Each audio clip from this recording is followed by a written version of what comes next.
Everyone who has read a novel has probably imagined themselves as the main character, wondering what they would do. For example, if you were a rabbit, could you tame a black panther? Or could you live happily ever after with your lovely little daughter? But sometimes, to protect your family, you have to enter a contract marriage with the male lead. What terrible luck. If that maid had been a minute later, the boss would have taken her life. An ordinary reader would never imagine ending up in a world where they must fight for survival. This morning, she really didn't want to wake up at all. Forcing her eyes open, she saw a hotel and thought she was still dreaming. Then she saw a man in a uniform, which only confused her more. It seemed the girl had been working too much overtime. Maybe the man was a foreigner, or perhaps she had just stayed up too late last night. But when the man ordered her to wipe the blood off his hand, she broke out in a cold sweat and snapped wide awake. I guess I really should have listened to my mom and found an easier job. Even my dreams are telling me the same thing. Clearly, I didn't choose the right path, and this smell of blood is just awful. As the bloodstain on his hand vanished, she noticed a scar on his palm, a scar she had seen somewhere before. Still, the guy was drop-dead gorgeous, totally my type, but the moment he started acting like a jerk, she knew she was wrong. He was definitely not her type. No matter how good-looking someone is, if they have a rotten personality, it's a definite no. As soon as the maid, who had just been fired by her master, left his room, all the other servants stared at her. They called her Rose, and it turned out they were all worried. They were happy to see she was still alive. This dream feels so real. It's strange that everyone is worried about me, and they're not even speaking Korean. Only by closing her eyes and focusing all her thoughts did she recall the last memory of her previous life. It was Rose, the daughter of Baroness Dunny. Both her parents had passed away, so she was working in the Crown Prince's palace. As of yesterday, she had become His Highness's personal maid. The memories of this person flooded her mind like a blow to the head, knocking her to the ground. Now, she stared at her reflection in the mirror, unsure of who she was. Her appearance was identical to the maid from that novel. In this vibrant pink hair and this lacy nightgown, she would never wear something like this. She tried to convince herself it wasn't real, just a crazy joke, and frantically rummaged through the vanity. There had to be an explanation, proof that she wasn't going crazy. Trying to calm down and figure things out, she suddenly noticed a notebook on the desk. Its eerie appearance sent a shiver down her spine. The only hope was that the heroine could find a clue in this book. She convinced herself that nothing bad would happen if she just touched it. But the moment her finger touched the notebook's cover, an eerie light illuminated the entire room. The blinding light was everywhere, and the girl thought this was just too absurd. Seeing the daily entries of a personal servant to His Highness the Crown Prince, it was clearly a diary. In the diary, the girl wrote that she woke up at 6 in the morning, and His Majesty had breakfast at 7. She would fetch the food from the kitchen, bring it to the prince's room, and after he finished eating,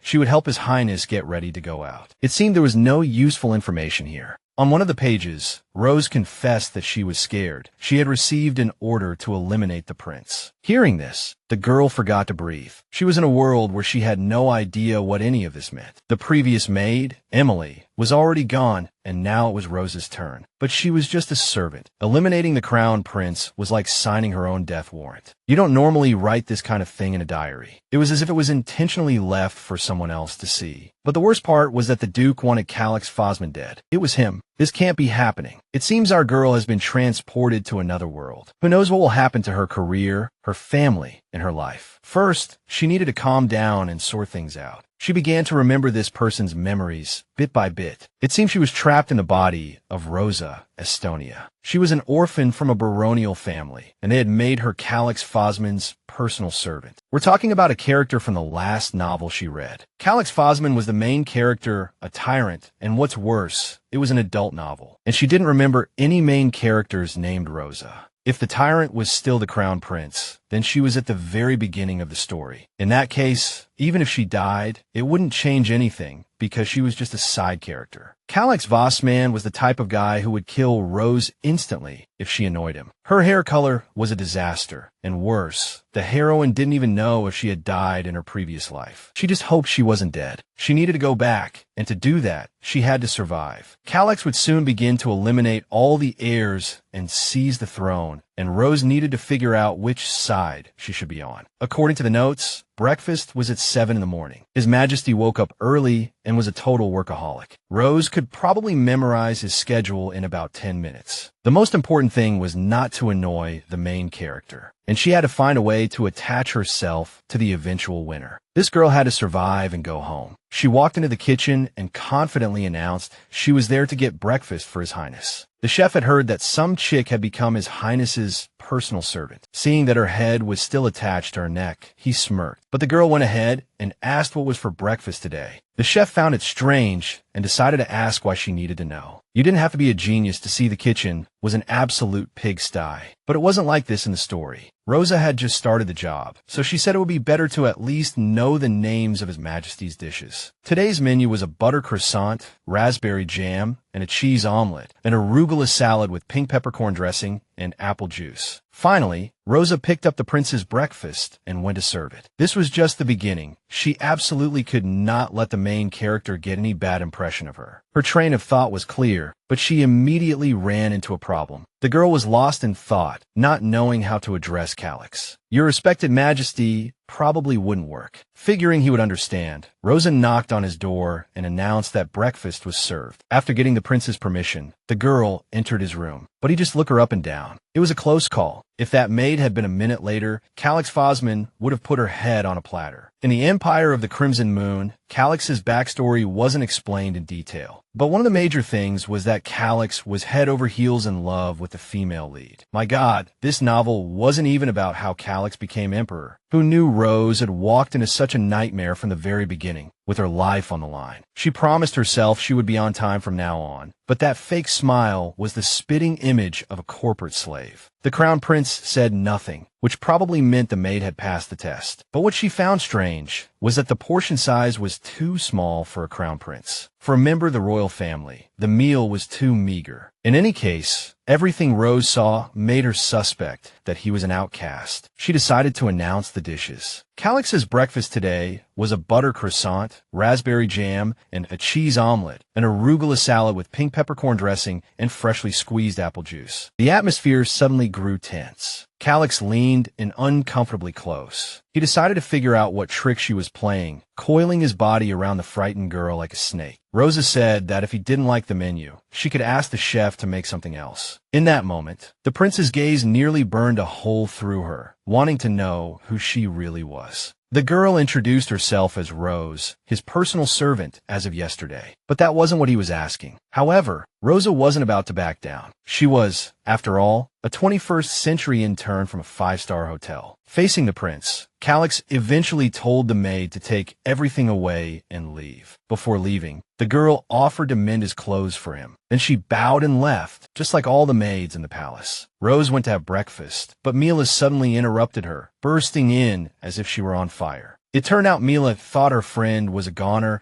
and was overjoyed to see her alive and well, with her head still on her neck. Anyway, the mistress was too harsh on Rose. Everyone in the manor knew she was the best worker. What Mila meant was she was the least experienced girl and the one who messed up the most. She didn't even remember breaking that expensive plate, which was why the madam flew into a rage at her. The protagonist remembered this scene from the novel, and now she understood what was going on. No harm done, anyway. Rose knew that becoming the Crown Prince's personal maid meant there was a high chance she wouldn't make it back alive. Still, something was off. Calix took every servant for granted, but his room and clothes looked nothing like those of a royal. And then there was the order to assassinate the Crown Prince and the contents of the diary. The heroine had her own theory about all this, so she decided to ask around if there were any new servants in the manor. The moment she heard Mila say she saw the madam with someone else, the color drained from Rose's face. If her intuition was right, she might die today. The heroine's theory was that the Crown Prince, the main character, wasn't some cold-blooded killer. If the personal servants who died at his hands had also received orders to eliminate the Crown Prince, that would explain why he executed them. The Crown Prince's personal servants were either professional assassins or pawns waiting for the next killer to arrive. Judging from the diary's contents, Rosa Stanya was likely coerced by the Duke. She was definitely not a killer. More importantly, the head maid was clearly in league with the Duke. She was the one responsible for assigning personal maids to the Crown Prince. The girl who arrived at the manor today was the real killer, a ruthless assassin. So they needed to make room for the new helper and silence the old one. This meant they had absolutely no reason to keep Rose alive. At this moment, Rose was cursing this damn world, not understanding why she was trapped in this stupid novel. Today was a killer. Cleaning these huge bedrooms all by herself was a real chore. Of course, thanks to her skills from her past life, Rose completed the task perfectly. At least she had some free time after cleaning, which was nice. It was time to make a plan. I gotta bring out my inner Rose, the mastermind. Suddenly, a scream pierced through her room, scaring all the maids. The moment Rose opened the notebook, she jumped in fright and threw it away as if it were a cursed object. It seems some powerful magic was at work here. The diary's contents had been altered. The Duke had given Rose a filthy item to eliminate his highness, and that thing was now in a box under the right side of the bed. The girl was going crazy, thinking about the poison right there and not knowing what to do. So the poison was here, but the maid had absolutely no idea what to do now. Suddenly, she had a flash of inspiration. Rose picked up a pen and wrote in the diary, asking who was writing in it, but there was no reply. I guess he hasn't seen Harry Potter. It was probably for the best. If the diary had actually answered, that would have been truly terrifying. Then, the maid's gaze fell on the tempting little bottle that had been sitting on the desk for several days. First, she needed to figure out the best way to use these newly acquired goodies. Day turned to night, and the sky was like a canvas, dotted with twinkling stars like scattered diamonds. The Crown Prince returned to his chambers, which had never been so clean. Everything was sparkling, and guess what? 2 sets of clothes had been mended, washed, and neatly folded, awaiting their master's return. Rose offered to make him some hot tea. Calix knew this maid was eager to please, so he told her to do as she saw fit. Just then, there was a knock on the door, and Lord Roll asked if he could enter. Seeing the handsome, white-haired man with sky-blue eyes, Rose remembered he was the second male lead. As the maid poured the tea, all she could think was that she hoped it was safe. Maybe she should take a sip, but if it was poisoned, she'd be a goner. The main character wouldn't die so soon, but Rose was just a side character. She was expendable. Roll Chris. The main character's right-hand man and knight was Calix's mild-mannered subordinate, but he would betray the prince by getting entangled with the female lead. In other words, this pretty boy was also trouble, but Rose had no intention of getting involved in that mess. After receiving the Crown Prince's request and investigating, Roll discovered the whole thing was orchestrated by the third in line to the throne. The emperor had 4 sons who could inherit the throne. The first prince, son of the first queen. The second prince, son of the second queen. The third prince, son of the third queen. And then there's Calix, son of the late queen. He would,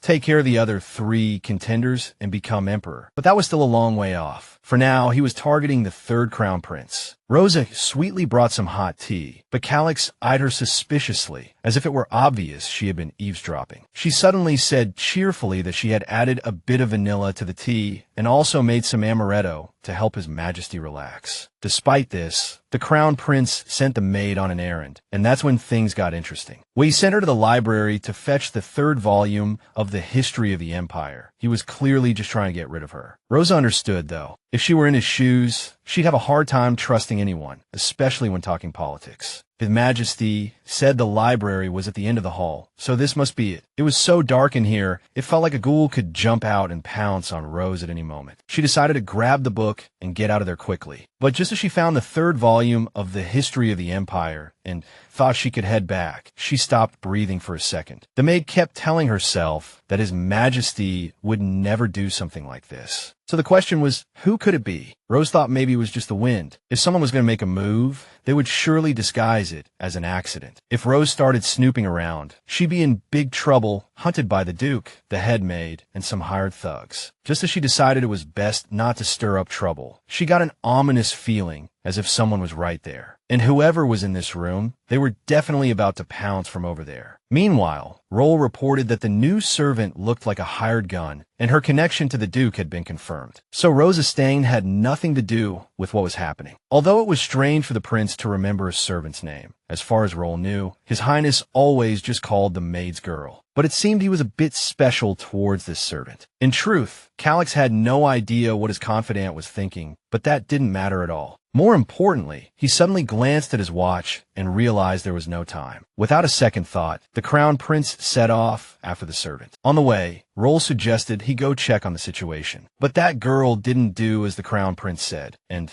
that was important to him. If this servant had no connection to the Duke, he would find a way to eliminate her. It was highly likely that Rose was innocent in this matter. The scene the men saw in the study left them completely stunned. Just before that, Rose had sensed danger and sprayed the thing she had brought from her room into the attacker's eyes. The guy's eyes immediately started burning like crazy. He swung his sword wildly, trying to hit the girl. His eyes were ruined. He couldn't see a thing. He yelled that the little chick was spraying stuff without looking. Just then, Rose demanded to know who he was, and he immediately attacked her again, nearly killing her. She warned him that what she sprayed was poison, something from the Duke, so he would be kicking the bucket soon. While the scoundrel was completely blinded by revenge, Rose quietly grabbed a flower pot and smashed it over his head. The bastard who tried to take the life of an unarmed maid got exactly what he deserved. Maybe she was just a maid with no training in killing, but now that he was blind, he was no match for her. Rose began to roughly question her attacker, demanding to know who hired him. Just then, His Majesty walked into the room. The situation was a complete mess. The maid had to explain her suspicions about this would-be killer. The guy attacked her, and Rose was now interrogating him. She believed he was sent by the Duke. Then the girl took out the poison from Rick that she had been carrying and sprayed it on the guy. Looking at him, Calix's expression suggested he knew exactly what was in it. When Roll removed the killer's mask, he was revealed to be the stable boy. Then His Highness the Prince ordered Chris to clean everything up and told the maid to come with him. So they ended up alone in the study, and this time, Calix Fosman finally wanted an answer. He told the maid to confess who she really was. She was Lee Che-rin, who worked at a hotel in Korea, but she couldn't just say that, and he already knew she was Rosa Ostaki. That being the case, the girl said that before she was appointed as his personal maid, she had received instructions, and the Duke had given her this poison. And she was sure that anyone with a brain would know who to show respect to. The goal was the most important thing right now. Rosa Estania swore to take good care of the prince. She needed to make him understand they were on the same side. Seeing this, Calix smirked. He was curious how she planned to do that. In fact, Rose had already found a ton of things in the kitchen that needed improvement. The Crown Prince's meals had to be managed properly. You know, the cleaning, preparing lunch, everything. She was sure she could make the prince's life much more comfortable. Everyone knew Calix was called the son of a traitor, so he couldn't figure out what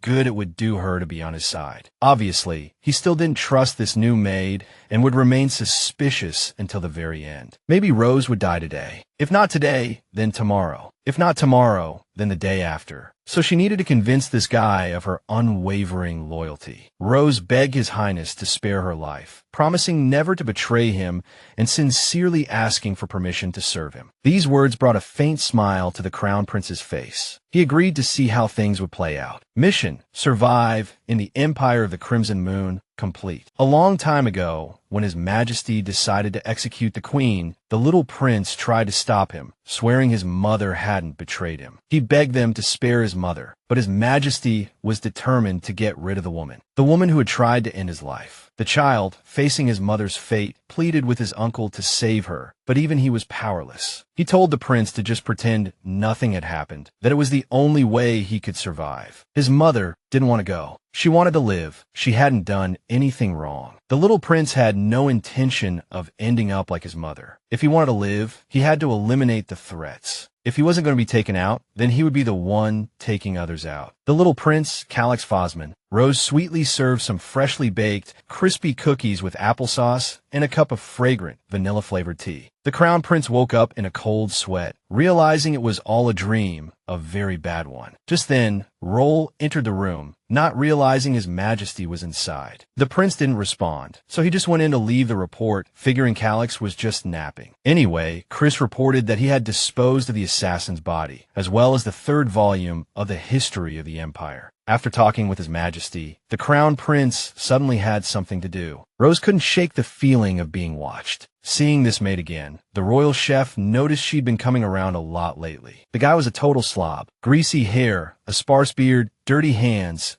zero for hygiene. So Rose told him to wear a hairnet, trim his nails, and also mentioned his beard. This made the head chef furious. In her past life, Rose was fearless. She could always find a compromise. Facing countless similar situations, she introduced herself as His Highness's new personal maid and suggested he think carefully as a chef. This chef surely puts his heart into cooking the dish. Can you imagine how terrible it would be if something extra ended up in the food? His Highness would have to throw away the chef's dish, completely unaware of the heart and passion poured into it. Rose hoped her sweet talk would work, saying she trusted the chef wouldn't let that happen. But the guy's reaction was very strange. He just laughed in her face. According to him, this maid was still alive, and it wasn't just because of good luck. Wear a head covering, fix his hair and nails. He agreed to do it her way. This chick really had guts, which the chef appreciated. Before he could introduce himself, he was the palace chef named Tyrant. He told the maid to come to him if she needed anything. Rose sincerely hoped this would be the start of a good, working relationship. Afterward, this kind man introduced the prince's new personal maid to the entire kitchen and ordered everyone to fulfill all her requests from now on. All the kitchen staff were very happy about His Majesty's new maid. It was a pleasant first meeting. Only one person standing off to the side watched Rose Estania with a suspicious gaze. It was that damn book about the Empire's history again, the one Rose used as a shield during the assassin's attack. It was back. Since she had a mouth, Lord Calix wanted to hear her explanation. In this situation,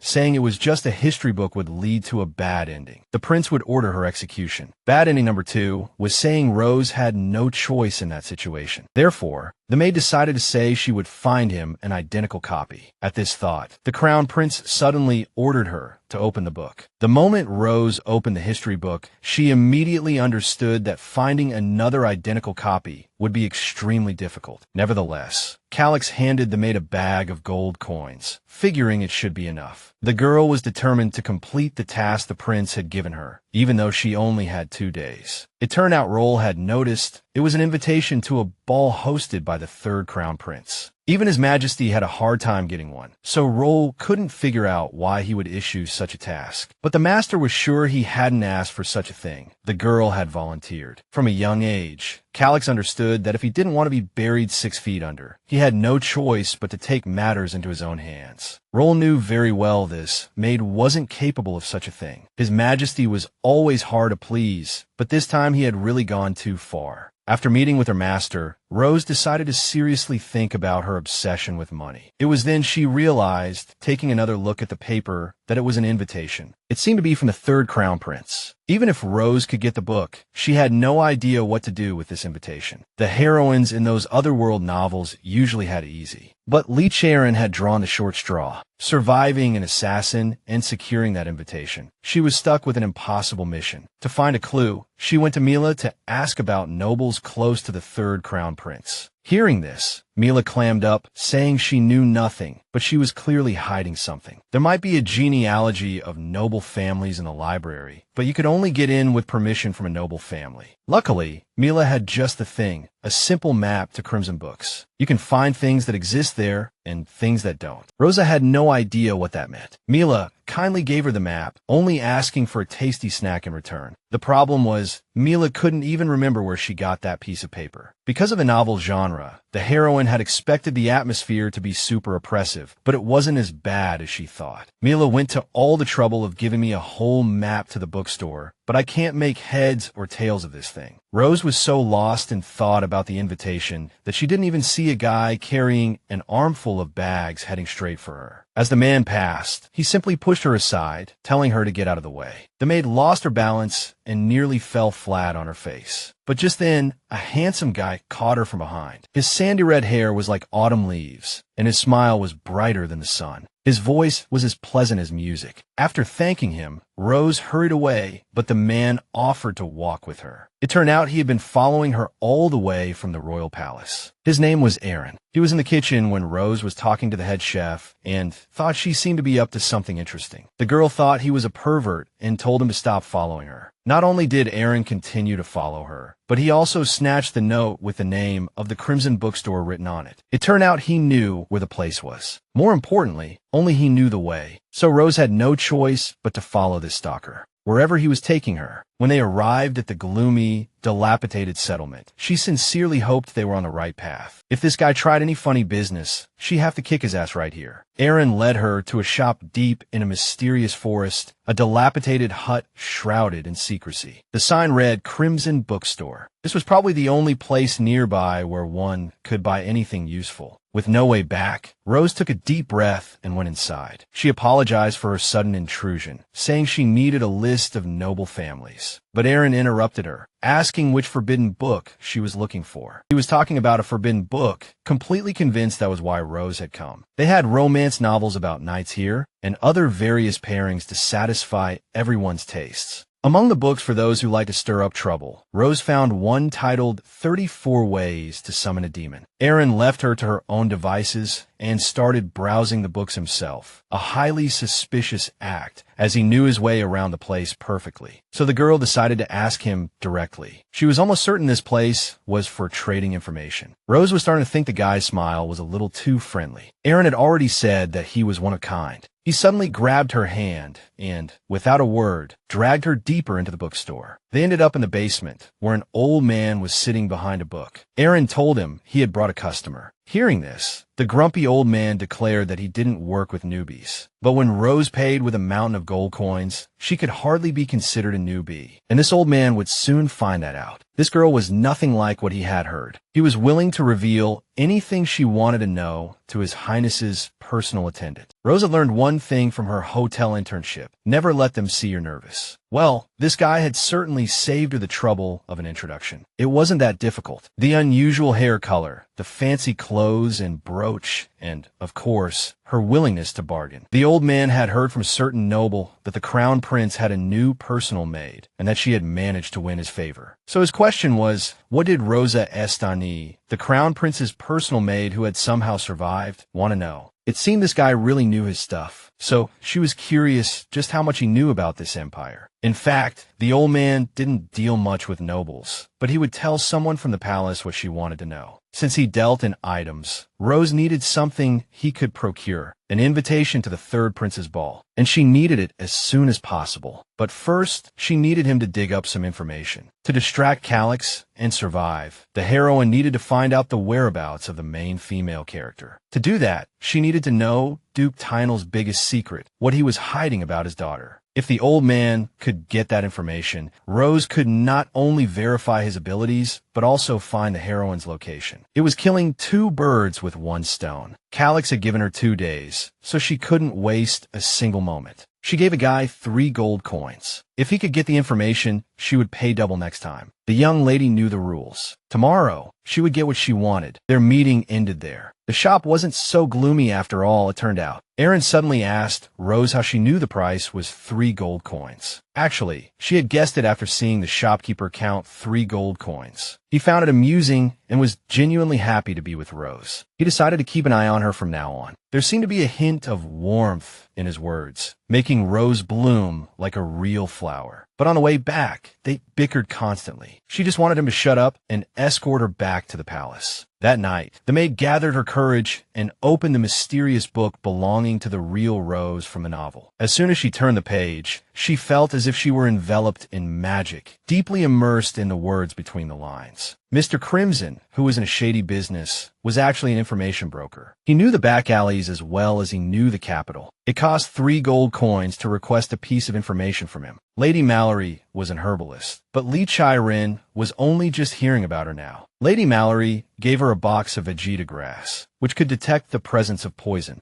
If poison touched the Vegeta grass leaves, they would turn blue. Rose put this box of herbs in the third drawer of her desk. The girl was reluctant to believe that such a box was really in the drawer. It was impossible, but there they were, and the herbs were still fresh. That's how Rose obtained the Vegeta grassroots. Now she could detect poison, which was great. But the question remained, was the person who wrote this book actually trying to help? If that's the case, then I should send her home. She was still dreaming of going back. She couldn't get depressed over it. Everything was fine. She did a great job today. Lee Chai-rin needed to survive until the heroine appeared. Then she would escape this palace and find a way to go home. The next morning, just as she expected, the girl got the information she needed from Mr. Crimson. It turned out the Duke had been keeping an eye on a girl who looked just like her. Her name was Serena, the main female character. Lee Chai-rin's only hope was to hold out until she appeared and avoid the Crown Prince's attention. Of course, she would give the next job to this old man. He had really opened her eyes. The girl handed over the promise payment and asked him to get an invitation to the third prince's ball within 3 days. Everything was going more smoothly than ever. All the preparations were finally complete. Exactly 3 days later, the Crown Prince's personal Maid met with her boss as promised. She handed him the invitations, saying she had gotten 3 just in case. But then Calix began to interrogate her, asking if she knew what this was and what these invitations were for. What the Crown Prince held in his hand was an invitation to the third prince's ball auction. I bet she's already figured it out, knows this event is suspicious, and that Rosa might even be working for someone else. She was born into the Estonia family. After her parents died in a plague, she was brought to the palace and became a servant. Roll found no strange connections, and Calix couldn't find anything either. It was hard to believe an ordinary servant could get her hands on an invitation to a private ball auction. It seemed impossible, or perhaps she had her ways. Master Fosman knew better than anyone what a person could do when desperate. If Rosa really did as His Majesty said, just to survive, he wondered if she would go to the ball with him. But Calix didn't ask her. He simply told the maid that she was going to the ball with him. This was crazy. Rosa was just a servant. She felt she shouldn't even leave the estate without overtime pay. She really wanted to say so, but she had to agree to escort the Crown Prince to the ball. Now her head was buzzing, trying to figure out why he wanted her there. She might have to dance, and Rosa didn't even know what to wear as his personal secretary. She didn't understand why this bastard had invited her to the ball. The Crown Prince thought he could do whatever he wanted. When Rosa asked Aaron if she could borrow his clothes, his eyes nearly popped out of his head. Borrowing them was no problem, but he wasn't sure if she could fit into them. Soon, the masquerade ball arrived. The arrival of Calix Fosman graced the hall with his undeniable presence. A black tuxedo with red jewel accents highlighted his blood-red eyes. It would be foolish to deny he was handsome. However, Rose went to the ball in an outfit that would allow her to serve His Highness properly. It seemed the Crown Prince needed to manage his emotions. Seeing the maid in that state really set him off. He took a gorgeous lady's ball gown from the wardrobe in a color that matched his suit and made the girl wear it. An exquisite off-the-shoulder red dress, adorned with red roses and black lace ribbons. In fact, Rose was going to the ball with him as the male leads partner. Lord Calix would be waiting for her in front of the Blue Roof Temple at 6 o'clock sharp, and he would also lend her some jewelry. It took Rose an hour to get dressed. She never imagined that these girls had to wear this kind of thing every day. All that was left was to do her hair and makeup. But in this damn romance world, there was nothing useful. It was hard to believe a baron's daughter had nothing. Rose couldn't possibly go to the ball without makeup, looking half dead. In desperation, the girl's gaze fell upon a diary. Rose was going crazy, begging it to let her go home for a while, or at least to find a way for her to skip the ball. But as soon as she asked for any cosmetics, the book suddenly glowed with a pink light, and then something crazy happened. A moment later, as the book returned to normal, Rose couldn't believe her eyes. She started flipping through the pages and immediately realized the handwriting was changing. Lady Mallory brought Rose a one-of-a-kind makeup bag and some brushes she got from a merchant. The maid put all these things in the left drawer of the wardrobe. Rose was sure she had already looked there. They couldn't have just appeared. In her past life, Lee Chai-rin also had a makeup bag, which she kept on her vanity. And the fact that it was here now raised a whole lot of red flags. The brushes, lipstick, powder compact, and even the contents of the bag were exactly the same. Now our girl was certain the diary could understand her. It might not be able to send her home, but it could give her what she needed. Rose could hardly believe a diary could provide the answer she needed,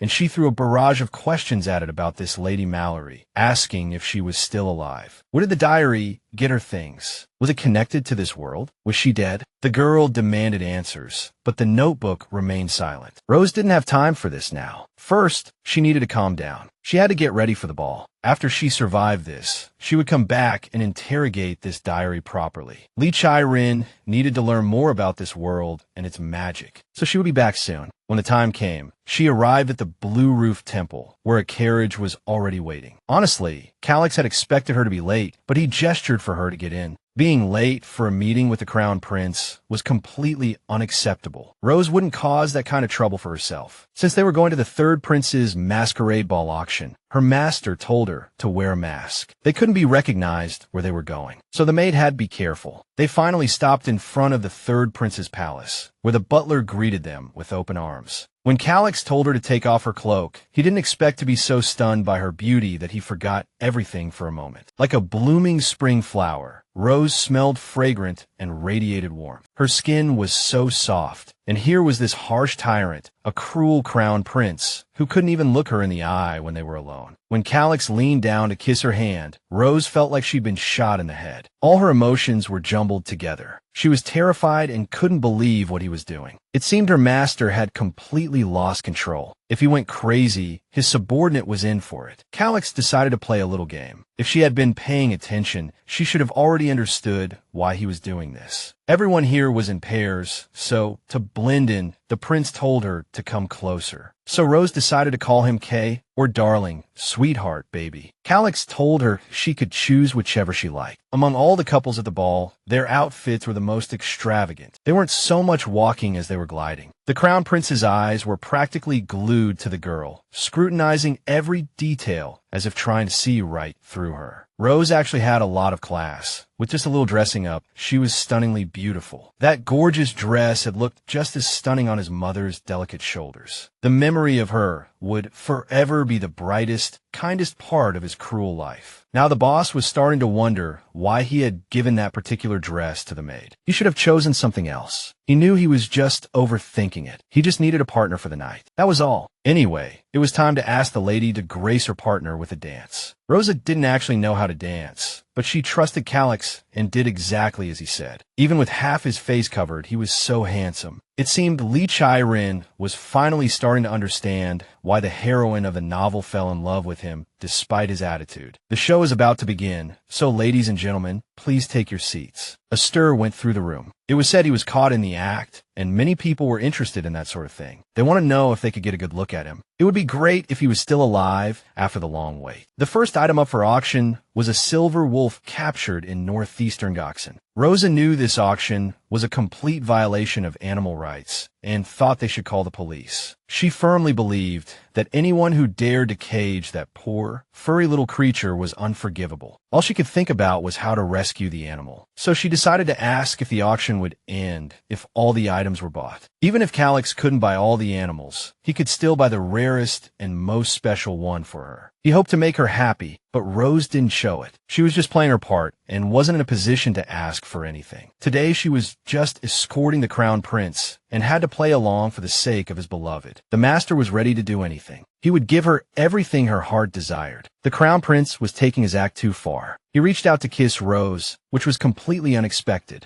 At this moment, Calix's eyes were filled with love and care. When they got back, he could dote on his beloved. All she had to do was breathe. Looking at Rose's confused face, the Crown Prince dared to think she had already fallen head over heels for him. Apparently, he wanted to play a game. Kay, a mysterious man full of secrets, and Rose, a girl like a beautiful rose. She didn't like that kind of man at all. She wanted someone gentle and handsome. The master was willing to give her the whole world. The hall fell silent. When they announced the final item of the night, the heroine gasped. It was a silver stag from the Hamel Mountains. Its appearance drew gasps of wonder and admiration from the entire room. The animal was unbelievably beautiful, but looked like an albino deer. Then again, Rose had pink hair, and her companion had eyes that burned like fire. After a moment of thought, the girl said directly that she wanted it. The bidding for this unique animal soared from 50,000 to 200,000 gold coins. The The silver albino deer from the Hamel Mountains sold for 500,000 gold coins to Crown Prince Calix.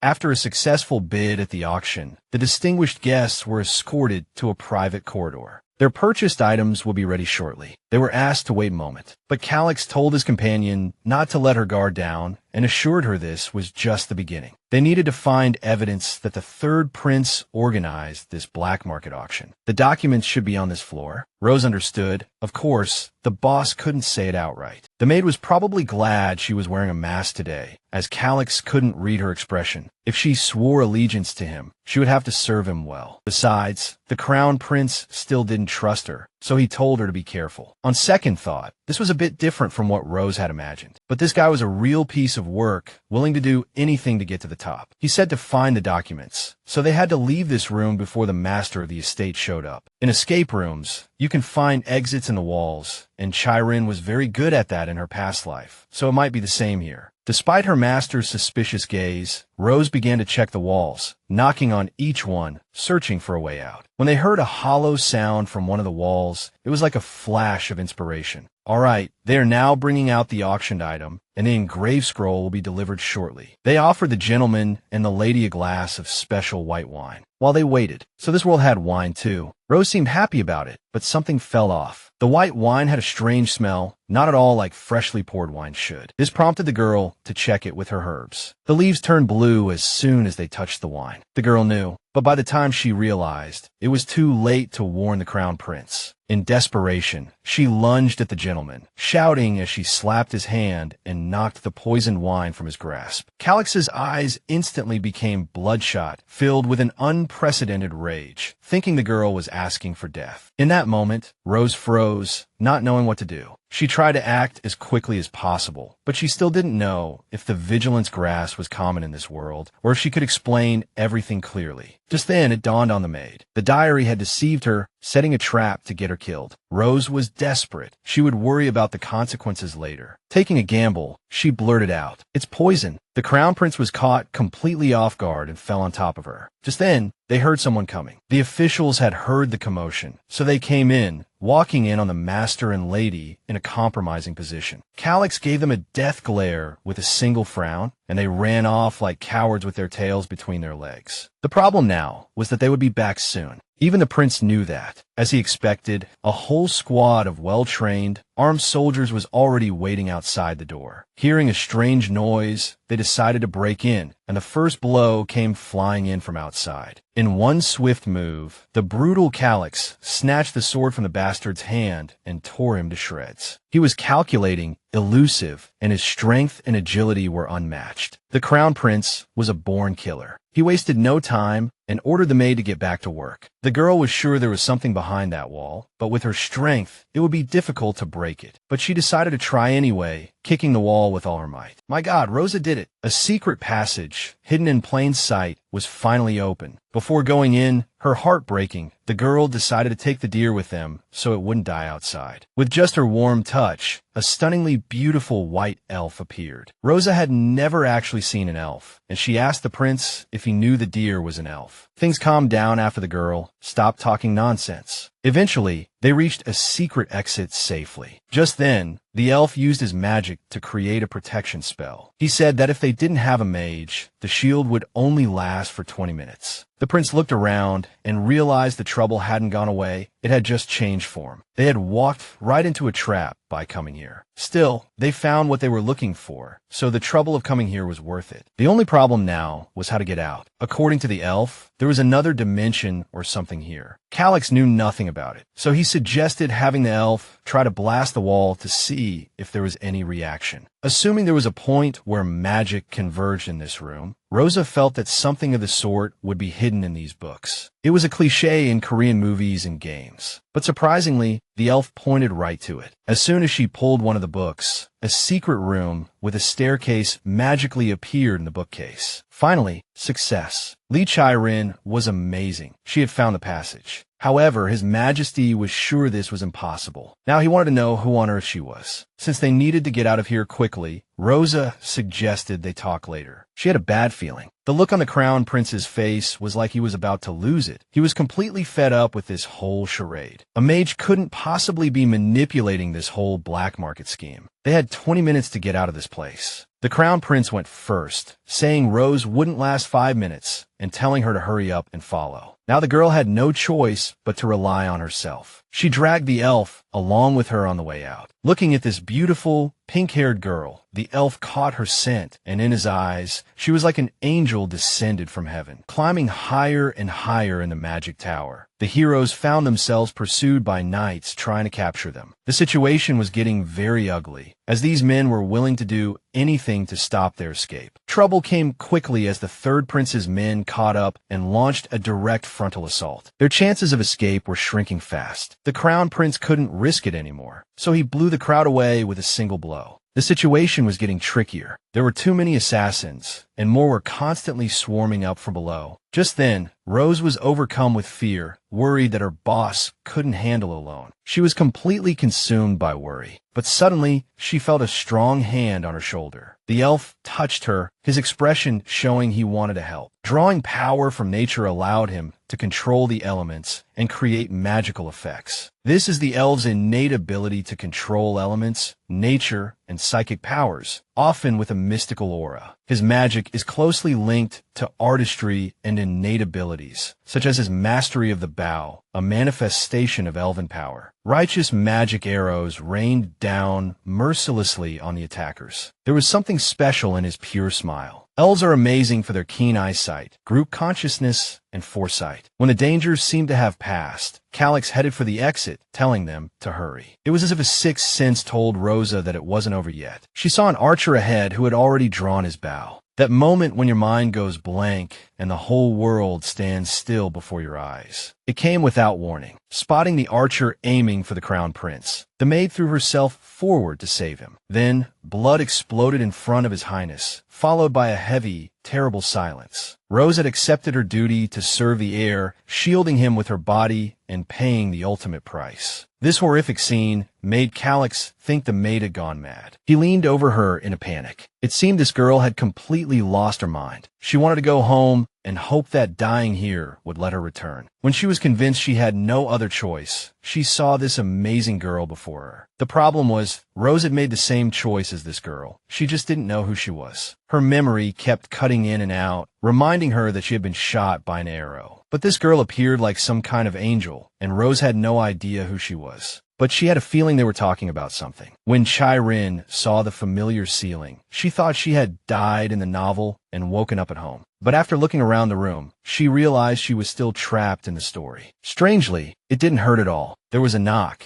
and the door burst open, with several familiar faces peeking in. Mila cried and hugged her, saying she was so worried and thought Rose wasn't going to make it. It turned out they had used potions on the injured maid, and His Highness had used 9 whole bottles. Mila said that 9 potions were 5 years of their salary. It was a good thing Rose was okay. Aaron was afraid she'd kick the bucket and he'd get bored again. So now he had to know, did the girl get what she wanted? Just then, Mila realized they were bothering her and she hadn't recovered yet. So she kicked Aaron out. They were a mess, but it was nice to have people who genuinely cared about her. Well, Aaron was acting a bit strange. Rose didn't understand what he meant, so she decided to ask him later. The biggest problem now was the Crown Prince. He had been shouting something before the maid passed out. Also, the protagonist had no idea about the elf's whereabouts, or if he was working for the royal family now. And that woman with the light blonde hair, the image that had flashed through Rose's mind. The heroine of the Empire of the Blood Moon had light blonde hair. So that was Serena. She seemed to want to say something, but couldn't say it clearly. As a matter of urgency, the maid decided to go to the Duke's residence first, hoping the Crown Prince wouldn't make a sick person work. As she was getting dressed, she heard someone come in and thought Mila had forgotten something. But standing at her door was Roll, the male lead's right-hand man. What a strange encounter. He apologized for disturbing her rest and asked how Rose was feeling. Thanks to the potion provided by His Highness, the maid felt much better. Roll was happy to hear that, but the real reason he was here was to ask the young lady something. Without a word, he opened Rose's private drawer, which terrified the girl, and she was furious. She lunged at him, accusing him of going through her things without permission, but Roll was determined to find what he needed. Just then, he suddenly got a hold of the diary. The moment the knight opened the diary, everything changed. All the pages in the notebook were blank. Rose was stunned to see this. She held her breath for a moment, not knowing what had happened. Roll took a deep breath and closed the diary. He offered no explanation. Suddenly, he grabbed the maid tightly. Miss Destiny had to go with him now. And just like that, the princess's exclusive maid ended up locked in a heavily guarded dungeon. They tied her hands and made her sit at a negotiation table. Rose knew this romance wouldn't be smooth sailing, but she never thought it would be this bad. When the archer's arrow hit the maid's shoulder, the crown prince was there trying to help her. He bandaged her wound to stop the bleeding, desperately hoping she would wake up. In that moment, all Calix wanted to know was who this girl was and why she had taken an arrow for him. Due to elven magic being related to keen hearing, she suddenly heard something and rushed upstairs. That young man warned the crown prince that someone was coming and asked him to take care of the girl, because if he didn't, that person would come back for her. Calix didn't fully understand the elf's warning, but fortunately, reinforcements arrived in the nick of time. Roll, leading the knights, apologized for being late. The security here was much tighter than they had anticipated. Now, the crown prince's true ruthlessness was awakened. He ordered them all to be eliminated, leaving no one behind. He would take down anyone who dared to mess with him. Rose boldly asked Roll what he thought he was doing. He acted like a knight, but just wanted to ask a few questions. Come to think of it, there was no need for him to go overboard. Now she understood the true nature of the Night Knights. Roll ignored her. His first question was how Rose knew the wine was poisoned. That's just how he was. Even with deep feelings for the female lead, he still chose his cousin and best friend, Calix. As a noble and loyal knight, he really didn't want to get rough. He just wanted to hear the truth, and if she told it, admitting that Rose had used Vijun's identity, she would be accused of witchcraft, and her end would be miserable. She was the one in charge of checking His Highness's food. According to her, it was only natural that she could recognize poison. But Roll was asking how Miss Destiny did it. In that case, she said she had obtained some Vigent leaves, specifically for His Highness's safety. Hearing this, Roll was a little surprised. It seems he wasn't very sharp in this regard. Usually, the male lead can survive several poisonings. So Calix might have started experimenting with toxins from a young age. That's why he probably drank the wine his enemy gave him without a second thought, not considering if it was poisoned at all. Even though Rose was not at fault, she genuinely felt sorry for him, especially since his food had gone unchecked until now. Roll's second question was how the girl had found the third prince's study and the secret passage. The truth was His Highness had ordered Rose to find some documents, and then she stumbled upon a space in the wall. According to Roll, only members of the organization knew about that secret room. Moreover, a magical barrier was detected at the entrance. If that was the case, Rose suggested her master ask the elf, because it was he who used the magic. She was just an ordinary maid. But the problem was, he was already gone by the time the knights arrived. Anyway, Rose knew nothing. It was the elf who found the secret passage, not her. He had sensed where the magic was concentrated. Feeling that something was off, the girl decided to ask if her guess was correct, that His Highness was with them at the time and saw everything. She seemed to have forgotten that the Crown Prince's confidant was the one asking the questions. Although Rose insisted that without the Crown Prince's order, he had no right to interrogate her. Roll told her to answer immediately. A loud bang echoed. The dungeon door was thrown open, and the Crown Prince strode in as if he owned the place. Calix wanted to know what on earth was going on. The thing was, Roll had some suspicions, so he had to do some investigating. Hearing this, Rose felt offended, because what was happening here didn't resemble an investigation at all. Now, she was going to show this bastard what an investigation looked like after he had conducted a real interrogation on her. When Calix noticed Rose's tied hands, Roll reminded him that he was the knight in charge of security. The Crown Prince, one might say, suffered from severe selective amnesia. He remembered telling Roll to drop his suspicions. Kalen was all too familiar with this kind of situation. It was just like when Roll's feelings for Serena were exposed. After that, Calix started giving Roll a hard time, and of course they fought over a girl. Rose wasn't the main character, and they weren't fighting over her, although it was possible they might. The Crown Prince's right-hand man hadn't even suspected the new Maid could be a spy. For that, he had to admit his mistake. Now that everything was settled, Calix cleanly cut the Maid's ropes with one swing of his sword. Then he grabbed her hand and told her to follow him, leaving Roll alone to face his foolish mistake. His Highness's pace was too fast, and Miss Estiny's short legs scrambled to keep up. Noticing something was wrong, he realized her shoulder was still hurting. Actually, she was perfectly fine, thanks to the 9 potions the Crown Prince had bought for her. As long as she didn't move too suddenly, it wouldn't hurt. Calix was clearly pleased with this answer, so he told the maid to see him in 3 days. Just as she heard that His Highness had bought 2 more potions for Rose, Mila had to remind her again how much 1 potion cost. 1 gold coin was equivalent to 1 million Korean won, but 1 potion cost 6 gold coins. That's 6 million won. The Crown Prince had bought the maid 9 potions, and later 2 more, which was an enormous sum of money, about 66 million won. Rose would have to save up for 2 years without eating or drinking to earn that much. She already knew that if she asked for overtime, they would most likely fire her. But poor, ignorant Mila didn't even know what overtime was here. When the maids finished 1 task, they had to start another. There were no bonuses or monthly allowances in this world. When Rose said she was going home, Mila was confused but told her it was payday. This was her salary, Rose's first paycheck as an exclusive maid. Mila remembered the festival was coming up and suggested they go together, saying there would be many vendors there. Suddenly,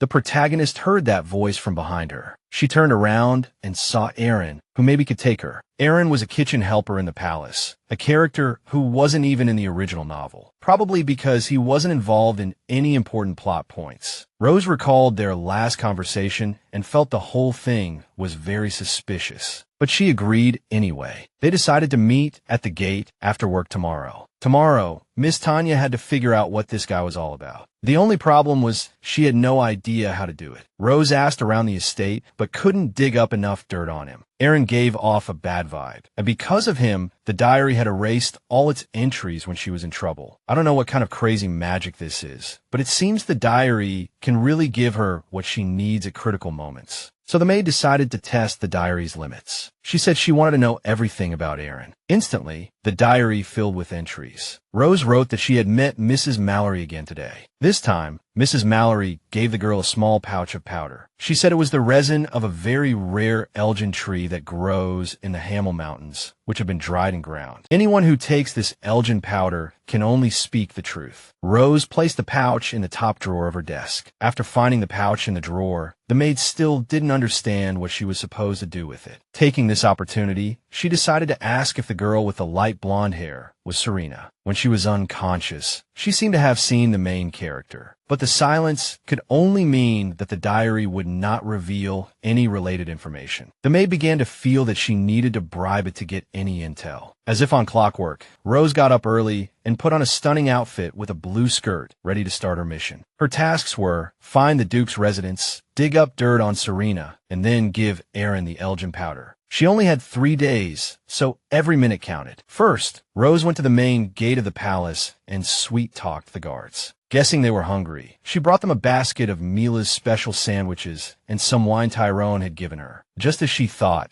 the men accepted the snacks, and she casually mentioned that her sister worked in the building. But in theory, they weren't supposed to reveal any secrets about the Duke's residence. Rose played the "we have to stick together" card, saying she just wanted to know what kind of person the Duke was. As it turned out, it was the first time they had heard that the Duke even had a daughter. However, the protagonist didn't dwell on it and said goodbye to the guards. She asked a few other people, but no one knew anyone named Serena. It seemed Mr. Red already knew about the Duke's secret lover. The Duke must have hidden the female lead very carefully. It was too strange that there was no trace of Serena. Mr. Red's information couldn't be wrong. So where on earth was Serena now? Kalen's plan was to reunite the male and female leads so she could finally go home. Just as she was wondering if things would follow the story if she just let them be, she suddenly heard someone call her name. The strange Aaron was greeted by a girl with a bright smile. Rose had arrived early today. It was the girl's first time not attending the festival, so she wanted to do something else first. First, Rose suggested getting something to eat. Aaron immediately grabbed her hand, wanted to take her to a little place that made amazing food. He told her to trust him, saying only he could take her where she needed to go. This guy's actions and intentions were a complete mystery. Rose was still racking her brains trying to figure out who he really was. Surprisingly, Aaron was a real celebrity here. The people noticed he was with a friend and suggested they hang out together next time. One of the chefs did it Aaron's way, and it turned out even better than he expected. Turns out the kid was a real social butterfly.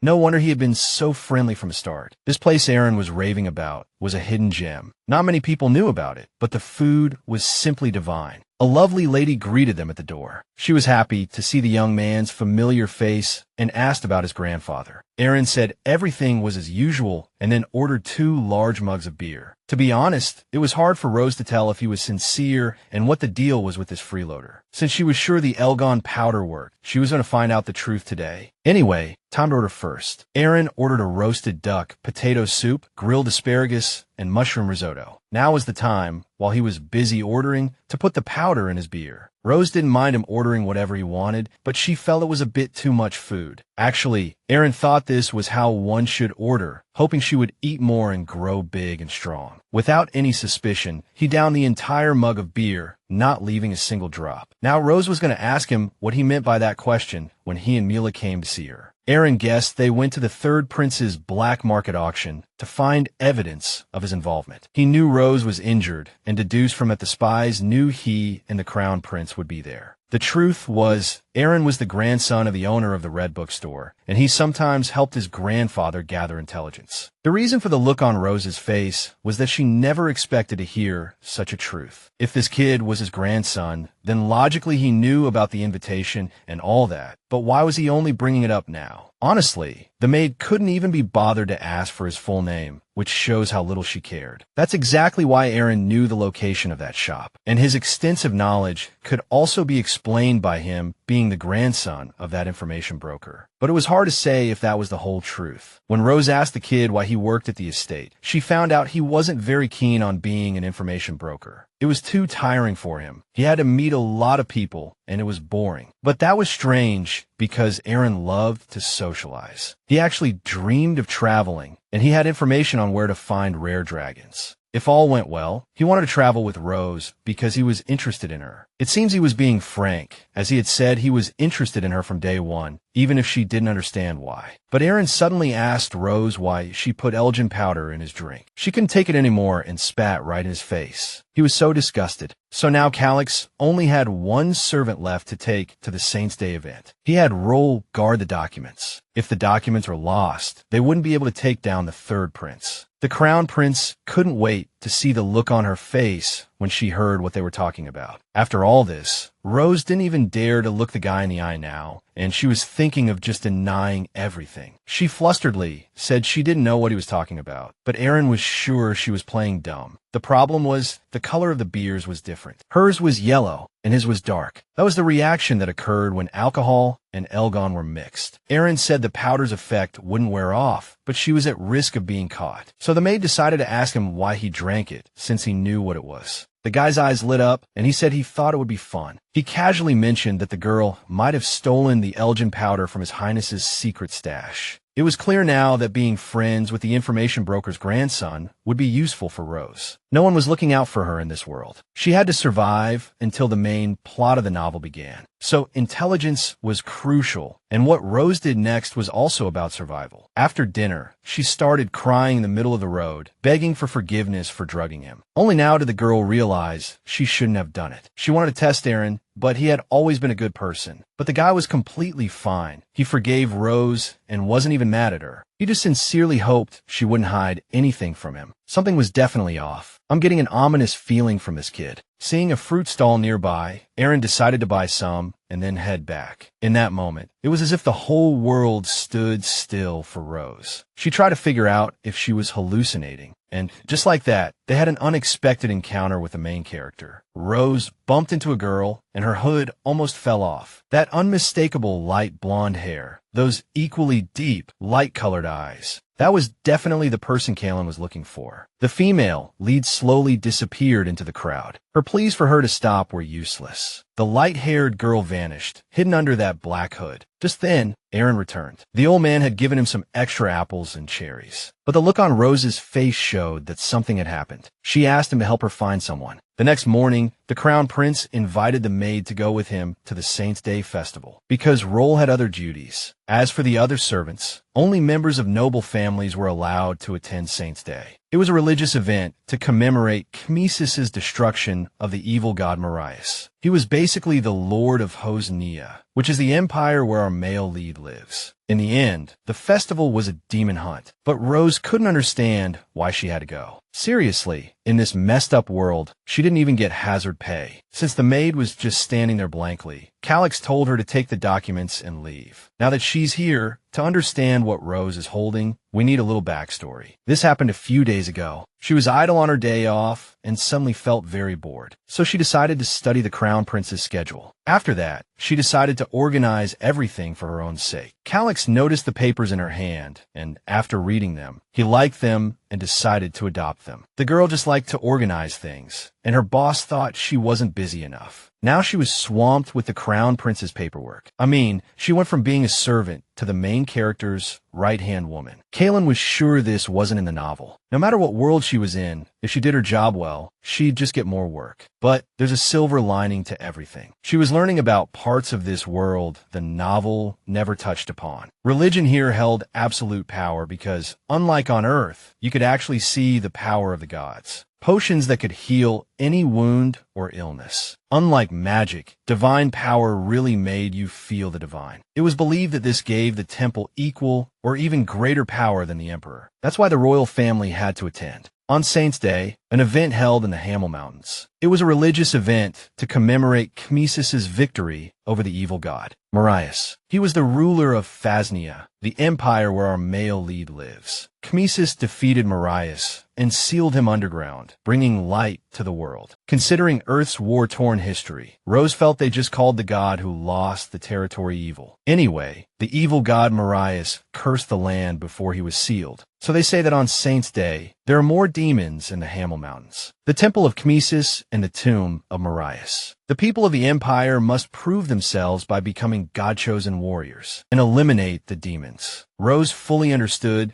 that only nobles could participate in this event. Not just any commoner could, but the system was a mess, especially since her hair color proved she was from a baron's family. The inside scoop was that this event was very important to the Crown Prince for various reasons. She was also sure it was very important and sacred to his family. She was afraid a girl like her would just mess things up. So Rose desperately pleaded with the Crown Prince to handle the situation. From the look on Calix's face, this was just crazy to him. He looked as if the maid had gone completely insane. The thing was, he had been trying to figure out from the beginning where she had learned this terrible way of speaking. The master ordered the girl to answer. He wasn't going to offer anything for what she said. Out of desperation, Rose said she came from a box of people. I guess she was just trying to get out of Saints' Day. The Crown Prince's carriage stopped in front of the temple. It was a massive building. Walking inside, Rose was struck by the grandeur and beautiful design of the temple. There, she suddenly saw a very handsome child who reminded her of someone. Very much so. According to Calix, that was the third prince. Seeing the kid laughing, Calix felt he thought he was better than him. To calm him down, Rose said the third prince was just a child, and with his highness's manliness, he was much more handsome. In that case, Calix decided to let it go, but promised to keep an eye on a maid. Also, he ordered her to change that cheesy way of speaking, or it would be her head. The festival kicked off with the Pope distributing swords infused with divine power to the members of the royal family. The princes took these swords and went hunting. The darker the color of the sword, the more demons they had killed. In other words, it was a competition where whoever killed the most demons won. In this world, religion held immense power, and by accumulating points at the temple, the princes could improve their rankings. At such a crucial ceremony, the crown prince was usually accompanied by a knight or someone skilled with a sword to help hunt demons. Calix only had one trusted knight, Roll, but he was probably guarding the documents they had obtained now. However, Ever since they appeared, Rose had noticed a lot of hostile stares. No one here was really on Crown Prince Calix's side. It seemed he hadn't appeared in public for a long time. As a faithful servant of Kmesis, the third prince was told to dispel the darkness and bring light to the world. At the ceremony, he received a blessing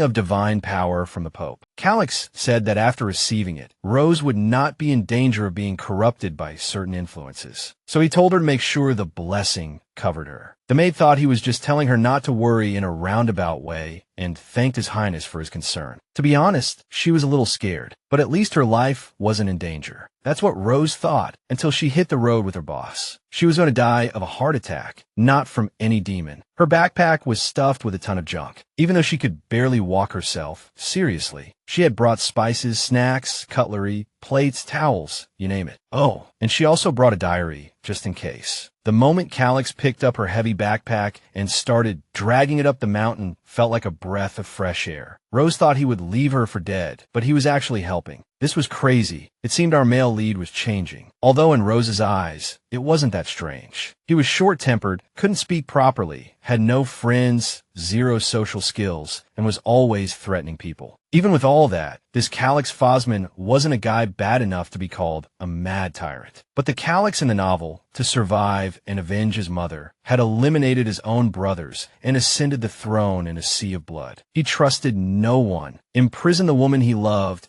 and completely ruined her life. And his only ally, his best friend, betrayed Calix because he fell in love with her and was eventually eliminated by Calix's own hands. The Crown Prince stopped in the mountains, having found goblin tracks. Usually, you couldn't see those guys during the day. If we're talking about the kind of goblins from the movies, Rose was not ready. This was a novel, not a damn video game. They were said to be one of Marias's most depraved creatures. Seeing the maid terrified, Calix smiled and held out his hand to her. Like a knight, he was going to protect her. He said it was just the tracks of some small fry and ordered them to move on at once. They soon found a cave, and Calix suggested they camp inside, but Rose felt they would die instantly the moment they stepped in. Looking at the terrifyingly dark cave, she would rather find some garlic and mugwort, just in case. She was just worried there might be a bear inside, but if she trembled at the mere thought of a bear, she would never be able to fight monsters. Rose couldn't help but be scared. The only wild animal she had ever seen was a stray cat. Still, she was very curious if the monsters from cartoons and books really existed. In this world, even though she had already connected with an elf, this girl was still desperate to go home. Praying to the heavens that they wouldn't let her die in this backwater place, Rose set off after the Crown Prince. Inside the dark cave, it was quite quiet and gloomy. They took a short break by the lantern. Thankfully, the maid had brought some jerky, but the atmosphere in here was really off. This was so awkward. Rose had been sitting in silence for 10 minutes while Calix was eating like there was no tomorrow. She decided to say something and apologize for not being able to prepare something better. Did His Highness think it was good enough just to have something to eat? Rose was much better than Roll in this regard. Judging from the lamp and blanket he had, Calix had been to places like this before. In fact, he had been coming to this event every year since he was 14. He was completely sick of this festival. Everyone thought he wouldn't last, and no one believed in him. The Crown Prince had heard rumors about him before. Back then, everyone looked down on him, and Rose was both a godsend and a troublemaker. He probably found it ridiculous, but now he regretted not having killed that prince back then. Rose suddenly had a strange feeling that Calix was the main character. But something was off. Calix suddenly decided to go hunting for some food, because if Rose went, he would starve to death here. But as a subject of the prince, a maid couldn't just stand by. She couldn't let him do all the dirty work. Although it sounded reasonable, Calix saw through her that she was just afraid of being alone, since she wanted to go so badly. The master told her not to fall behind. A magnificent sunrise illuminated the mountains. Seeing the incredible view, Rose almost lost her footing. It felt like we had just arrived at the cave, and the sun was already rising. Calix told the girl to step back. He picked up a rock from the ground, and noticing something suspicious in the bushes, threw it hard. Just then, a thud came from the bushes, and a large horde of bloodthirsty goblins rushed out. They were humanoid creatures with green fur, pointed ears, and eyes that mimicked a human appearance to deceive people. Their numbers far exceeded the Crown Prince's expectations, so he grabbed the maid and decided to flee. Just then, the ground shook, and a huge, ugly beast blocked their path. It was a massive, mythical evil creature, smiling as if ready to toy with its prey. The Crown Prince immediately realized it was the leader, but he couldn't figure out why it was here. Suddenly, he saw a bag they had accidentally dropped not far away. Calix panicked, ordering the girl not to freeze, to get away, and to try to defend herself. The romance story of the Blood Moon Empire was not a love story at all, but a real battle of giants. In the end, the main character, with his insane power and brutality, skillfully wielded his weapon and eliminated the monster. With one blow to the head, he finished off the goblin leader. The creature's dying wail signified the Crown Prince's victory. Calix really gave his all to take down such a beast. It was as if he possessed some kind of insane, superhuman ability. The Crown Prince killed the huge monster in a matter of seconds, which seemed completely incredible. Now Rose probably didn't even dare to breathe in his direction. She never thought she would witness his skills firsthand, but she shouldn't get too excited because the remaining goblins had already caught up to them. They were eager for revenge, but seeing their leader dead, the goblin army froze. They seemed completely at a loss and scattered. The Crown Prince was sure they were just lucky, that these creatures had no sense of loyalty whatsoever. Seeing her master injured, Rose was about to rush over to help him, but Calix stopped her, saying it was just a scratch. Just then, a sword appeared from the bushes, and the girl's mind raced, thinking another goblin was hiding there. The problem now was, if she told the prince, he would attack immediately. In fact, Rose had been preparing for this. She had a weapon that could help her survive in this world. A special tear gas-like weapon made from chili and black pepper. The girl hit her target, and the fiery pepper mixture hit the guy right in the eyes. He screamed his lungs out in pain. The burning pain in his eyes was unbearable, and his eyelids turned red. The guy was nearly blind and fled the ambush in a panic. When the pain subsided a little, the teary-eyed guy declared through gritted teeth that the girl didn't know who she had messed with. He looked up and saw the Grim Reaper standing before him. A nobleman with evil eyes, cold and ruthless. It was His Highness, the Crown Prince. Recognizing him, the man fell to his knees and swore it was all a misunderstanding. But the ruthless Calix Phosman didn't listen at all and immediately beat the spy senseless. Seeing the fight, a worried Rose ran over as fast as she could, hoping the guy wasn't dead. He was fine, just knocked out. Killing a nobleman was a hassle, with too much trouble afterward. It seemed this guy was up to no good, and besides, Calix noticed that Rose's red potion was surprisingly effective. It was strange that the girl didn't spot the spy, especially since the prince knew he was hiding behind a tree and even saw a second one. This guy was Count Alcaz, and he would pay for this with his life. Calix immediately grabbed his sword and almost executed the count, but he threw the sword into the bushes of another hiding spot. He told Ash to come out, and just then, the third Crown Prince appeared. From behind the tree, the boy charged without hesitation, sword in hand, wanting Calix Phosman dead. But it wasn't easy to fight against the immense power of such a ruthless Crown Prince. It was hard to even imagine how powerful Calix was. With a single wave of his hand, he effortlessly knocked the weapon from the boy's grasp. It must have been for those resource allocation documents. Ash wanted to silence him this way. The problem was the powerful Phosman's territory was now filled with the scent of goblins, making it completely unusable. He might be able to escape, but Ash would either be eaten alive by goblins or face trial. The third prince wanted neither, so he was scared out of his wits and begged for his life. Rose couldn't stand her master's terrible cruelty, so she told him to stop and shielded the young prince. But Calix's mind was made up. He pressed his sword to her throat, thinking this maid was just looking to die. Just then, Rose realized she had really messed up. She didn't want to die an early death. The third Crown Prince, Ash Faustman, that little rascal, had embezzled funds, held illegal auctions, and tried to kill his own brother for the throne. So it wouldn't be surprising if Calix chopped off his head right now. But Ash was still a child, and once Calix started eliminating his brothers, all hell would break loose. Chirin really didn't want to see the main character lose his mind, so she had to intervene, saying that Ash's attack on them had already failed and he couldn't do anything more. Just as Calix said, the third Crown Prince was practically a monster. Chirin, now the Crown Prince's personal servant, advised him to let him go. She truly believed it wasn't worth dirtying his hands with his own brother's blood. Thinking the girl was some kind of saint, Calix let her have her way. He was tired of it anyway. Calix should have finished Ash off, but letting him go would only put his own life in danger again. The manhunt could start at any moment, and he couldn't believe he had fallen for that nonsense. Everyone told him he had to strike first before they got him, or his highness wouldn't survive. But Rose insisted it wasn't necessary at all, saying there was no need to kill. Afterward, Rose decided to warn Ash that if he didn't stop attacking his brother, he might end up dead. As she went to get the sword, the young heir asked for her name. Although the little guy was young enough to be her younger brother, the girl introduced herself as Rose Estania. The problem was that Ash remembered her and would surely get his revenge in the future. Turns out he had a gentle side too. If this kid and the main character live in another world, they might just be ordinary brothers, just like Rose and that mama's boy bickering over small things. Lee Di-yoon. The girl thought the reason for his bad temper wasn't Calix's surroundings, but something in his bones. At this moment, Calix had returned and calmly watched Rose desperately trying to placate his brother. But suddenly, anger and fear flashed in his eyes. As if controlled by someone else, he drew his sword and rushed out. He shielded his brother and the maid with his back and announced that an enemy was approaching. This thing was practically a monster from hell, like a giant Venus flytrap. Only this one was a real fanged killer. It smelled human flesh, and its massive maw snapped open, full of fangs and fury, charging straight at us. The fearless Crown Prince. He simply drew his sword, and in an instant, cut the supposedly invincible beast into countless pieces. Without its precious head, the monster died on the spot,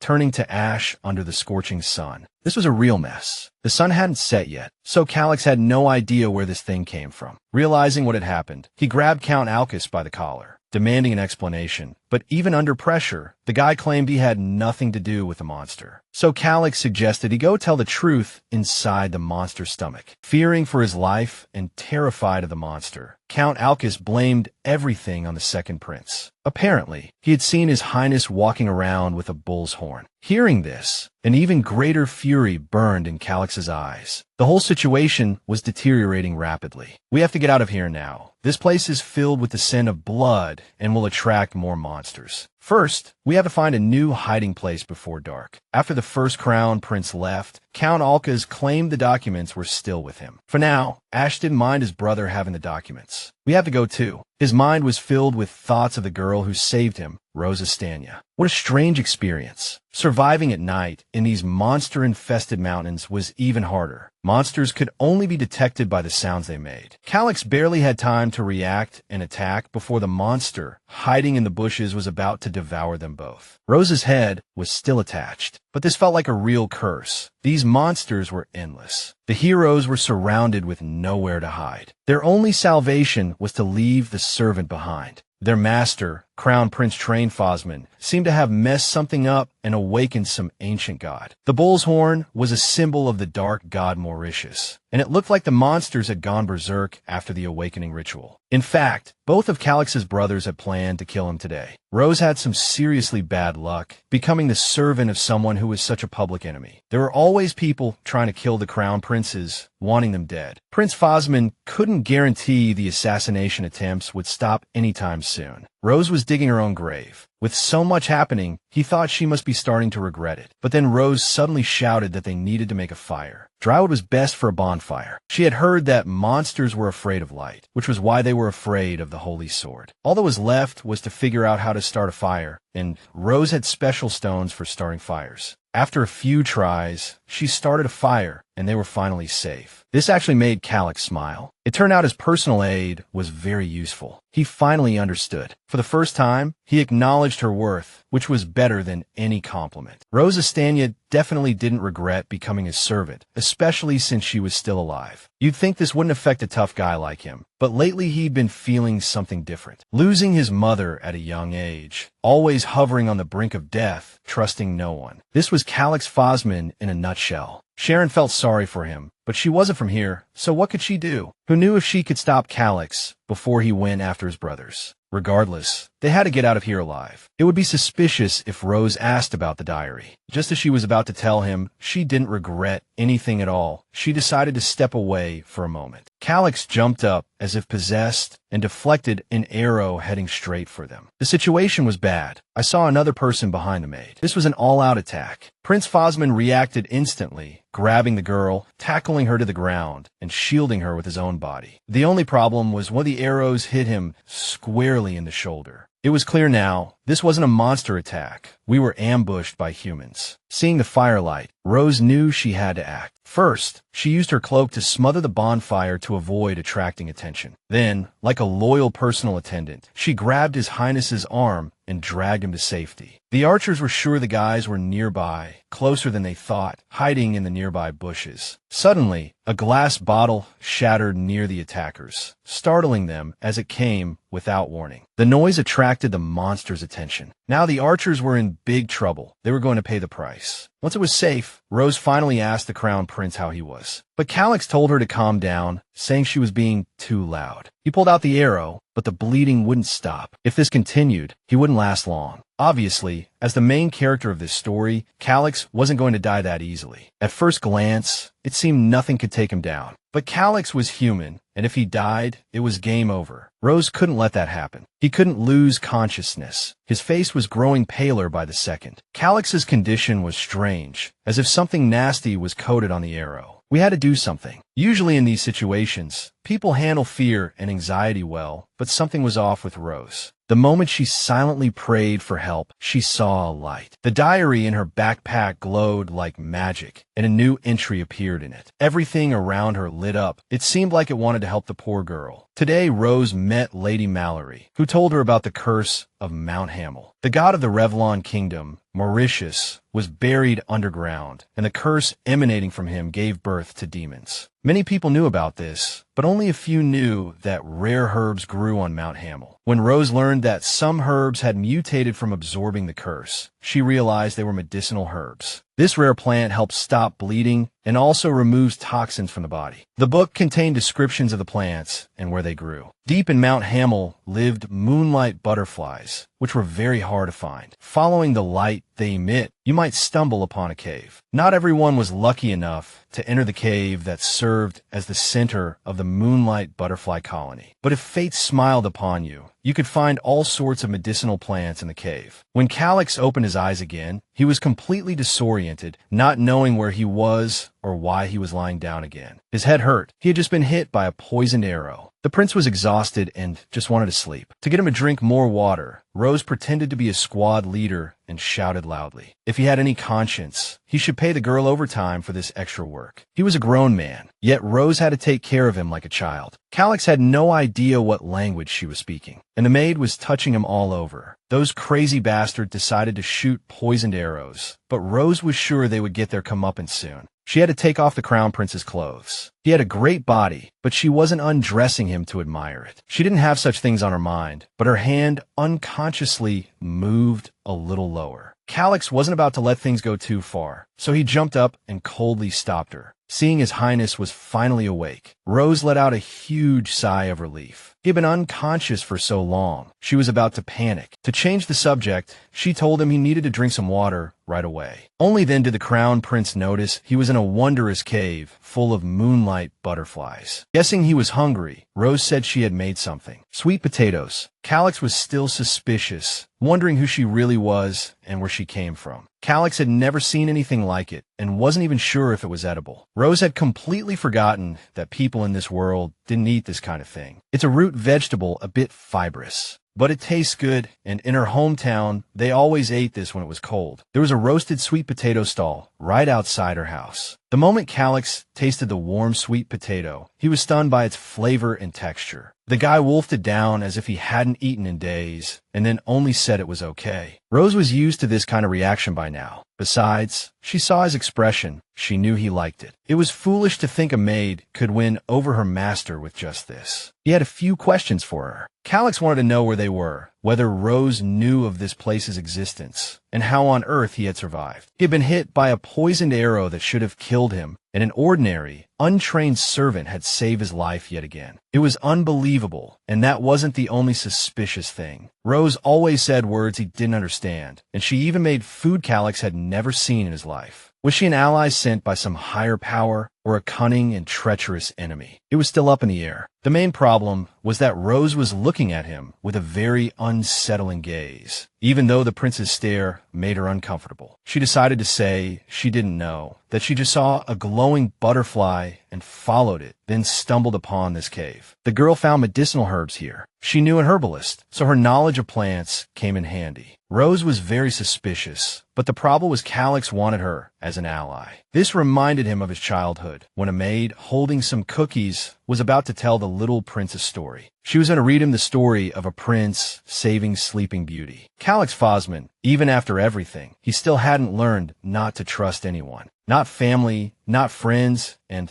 certainly not servants. This girl brought something completely different into the prince's life, as bright as a moonlight butterfly. But he wouldn't fall for it. The next morning, Rose woke up with the sunrise. It was a beautiful morning. After telling His Majesty there were no monsters in sight, she asked if he could walk on his own. Calix felt much better today. His wound barely hurt, but he still looked depressed, which made sense. It's a normal reaction when your own brother wants to kill you. Honestly, Rose thought he would be victorious in this event. His sword had turned almost completely black. Now, the prince was returning to the temple, where the others had probably already arrived. He just needed to finish this damn event, and just as Rose said, Calix would go there and take first place. He didn't trust her, but he could use this suspicious servant who unsettled him. It was said there were many monsters outside today. People saw paladins rushing into the forest since this morning, but no one knew the reason. Maybe something happened to the crown princes. The first prince looked as glamorous as ever. Fortunately, the second crown prince also came out safe and sound. However, it sounded like the third crown prince didn't have a good time. Finally, the one we've all been waiting for, His Highness the Crown Prince. Despite being battered and seriously injured, Calix Faustman made his grand entrance. Seeing his brother, he was relieved that he had arrived here safely. Train was clearly disappointed that Calix had survived, but he'd better watch his expression. If people found out what happened in the forest, it wouldn't just be the second prince's reputation that would be damaged. His room was ready, and a temple attendant would show him the way. Before leaving, Calix told his brother not to overreach himself, because there wouldn't be a next time. The crown prince's men would arrive soon, and after he rested, he needed to go to the chapel. As soon as they entered, Rose showered the guy with praise. But clearly, something was still bothering him. So she thought she'd better stay in the next room, and told him she'd be back if he needed anything. But Calix didn't want any other servants around. He told him to get out, and told Rose to stay put and not open the door. Usually, servants would help nobles wash up. Chirin had read about it in the novel. If he didn't want other servants, it meant she was supposed to help him wash. Rose had never done this kind of thing before, but she promised to do her best. She prepared herself as if going into battle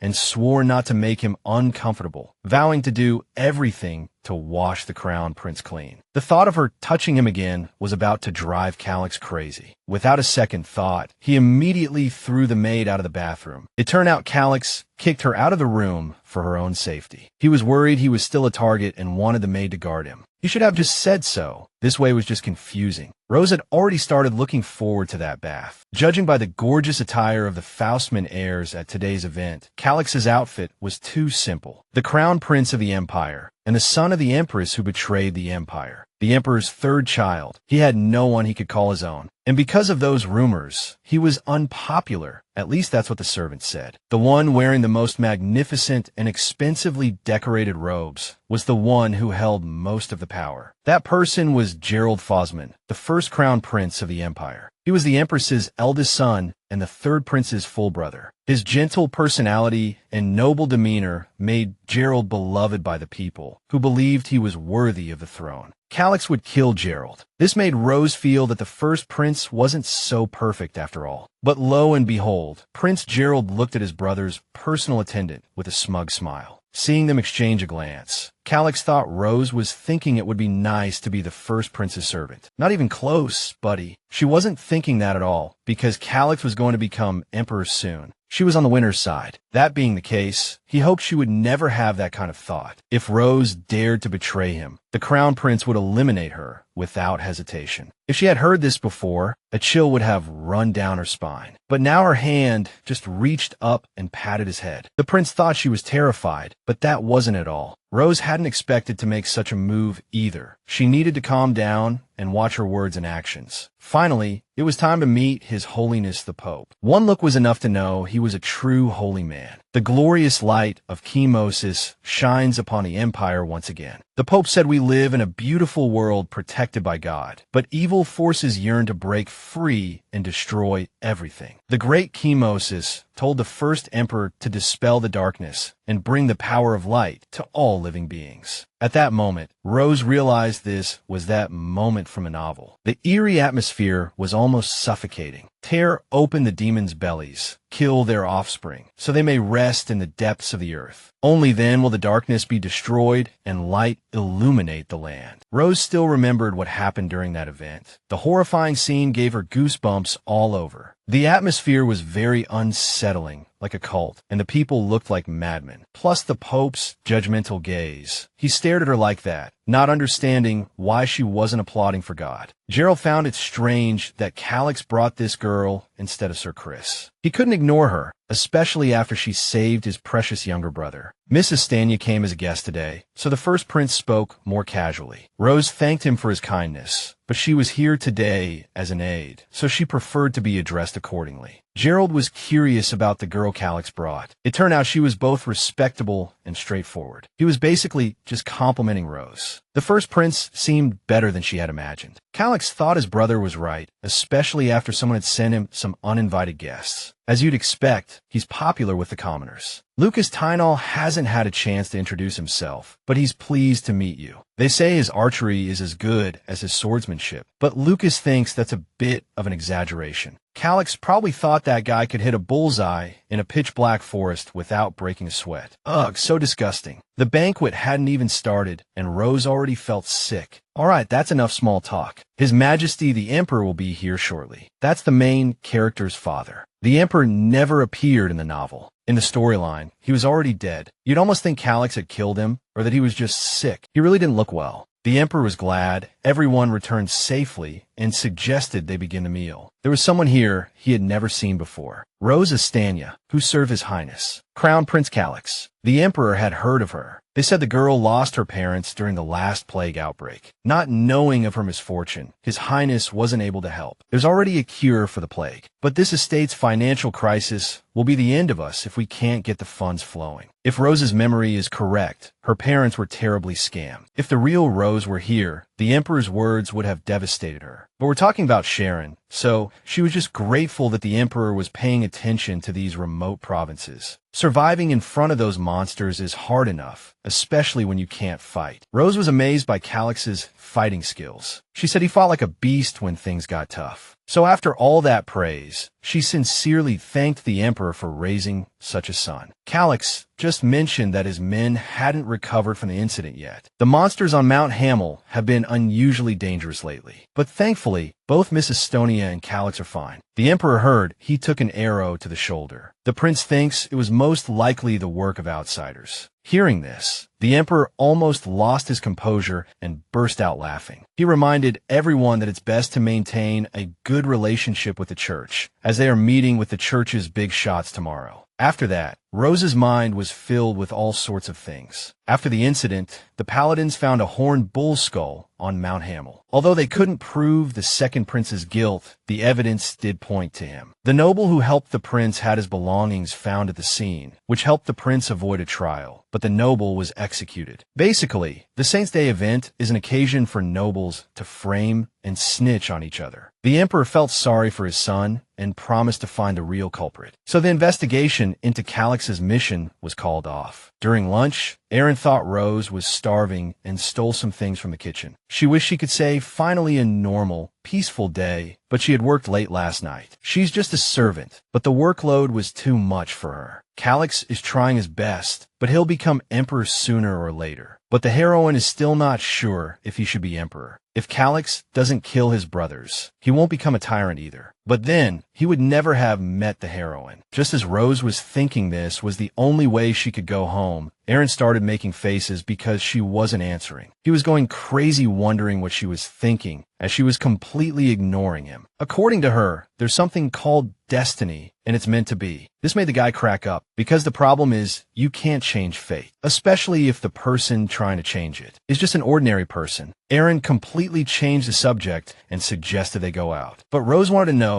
where he heard those words about fate. It turned out Rose was even more ignorant than he thought. Anyway, the kid was already gone, so who was more ignorant was debatable. When she found out it was a famous quote from the Holy Book, Rose was stunned, not expecting this world to have a holy book too. While following Aaron, the girl suddenly bumped into a maid in an alley who looked completely lost. Feeling a sharp push from behind, the young maid almost lost her balance and spilled hot soup all over Rose. Aaron was back in an instant, extremely worried if Rose was hurt. The maid collapsed on the ground, trembling all over, her eyes empty and desperate. She could barely manage a complete apology, tears choking her throat, making it hard to speak. This girl had probably been bullied by the other maids, and their taunts really got to her. Like a guardian angel, the blonde girl reached out to this poor soul. Rose couldn't just stand by and watch. She felt Darcy was exhausted, so she decided to clean up the mess herself and let her rest. These words deeply touched the workaholic girl, and tears welled up in her eyes. She was so grateful. Even so, the whispers around them didn't stop, and what's worse, Rose noticed the housekeeper glaring at her. She was going to get involved in politics, make waves in the imperial palace, and get everyone on her side. That night, the crown prince was lying in bed when he suddenly heard a voice calling him. The voice called out again and again. The head maid noticed he couldn't sleep and guessed he was having another nightmare. Sleeping pills weren't good for a young man like him, so the lady decided to read to him until he fell asleep. It makes you think about how people say fairy tales are always full of lies. Next time, the lady will find a book His Highness likes more. Tonight, Calix's mind was full of troubles, making it hard to sleep. The next morning, the prince's personal servants were ready to leave the estate if he didn't agree. So she wanted Calix to fire the estate's housekeeper. The reason was that the housekeeper had too much power, and she was also the Duke's puppet. That's why Rose was convinced that an assassin could easily sneak into the estate. Calix didn't think it was wise to make a move against the first prince's people, as it would likely just make things worse. Most importantly, the housekeeper was his wet nurse. If she left the estate, rumors would fly. A man who wouldn't hesitate to take out his own brothers suddenly didn't want to harm his wet nurse. It sounded like he was playing the long game. It seemed he needed to come up with a reason to make people believe it all. Rose seemed to have a plan. As someone who had lived in the brutally competitive society of Korea, Jae-rin was utterly fed up with these dirty power games. She was convinced they needed to spread some believable rumors. At first, she felt sorry for the poor kid who bore such a huge responsibility at a young age. Having lost his mother so young, Calix was really like family to her. The wet nurse had hoped to give him even a little comfort, but it didn't last long.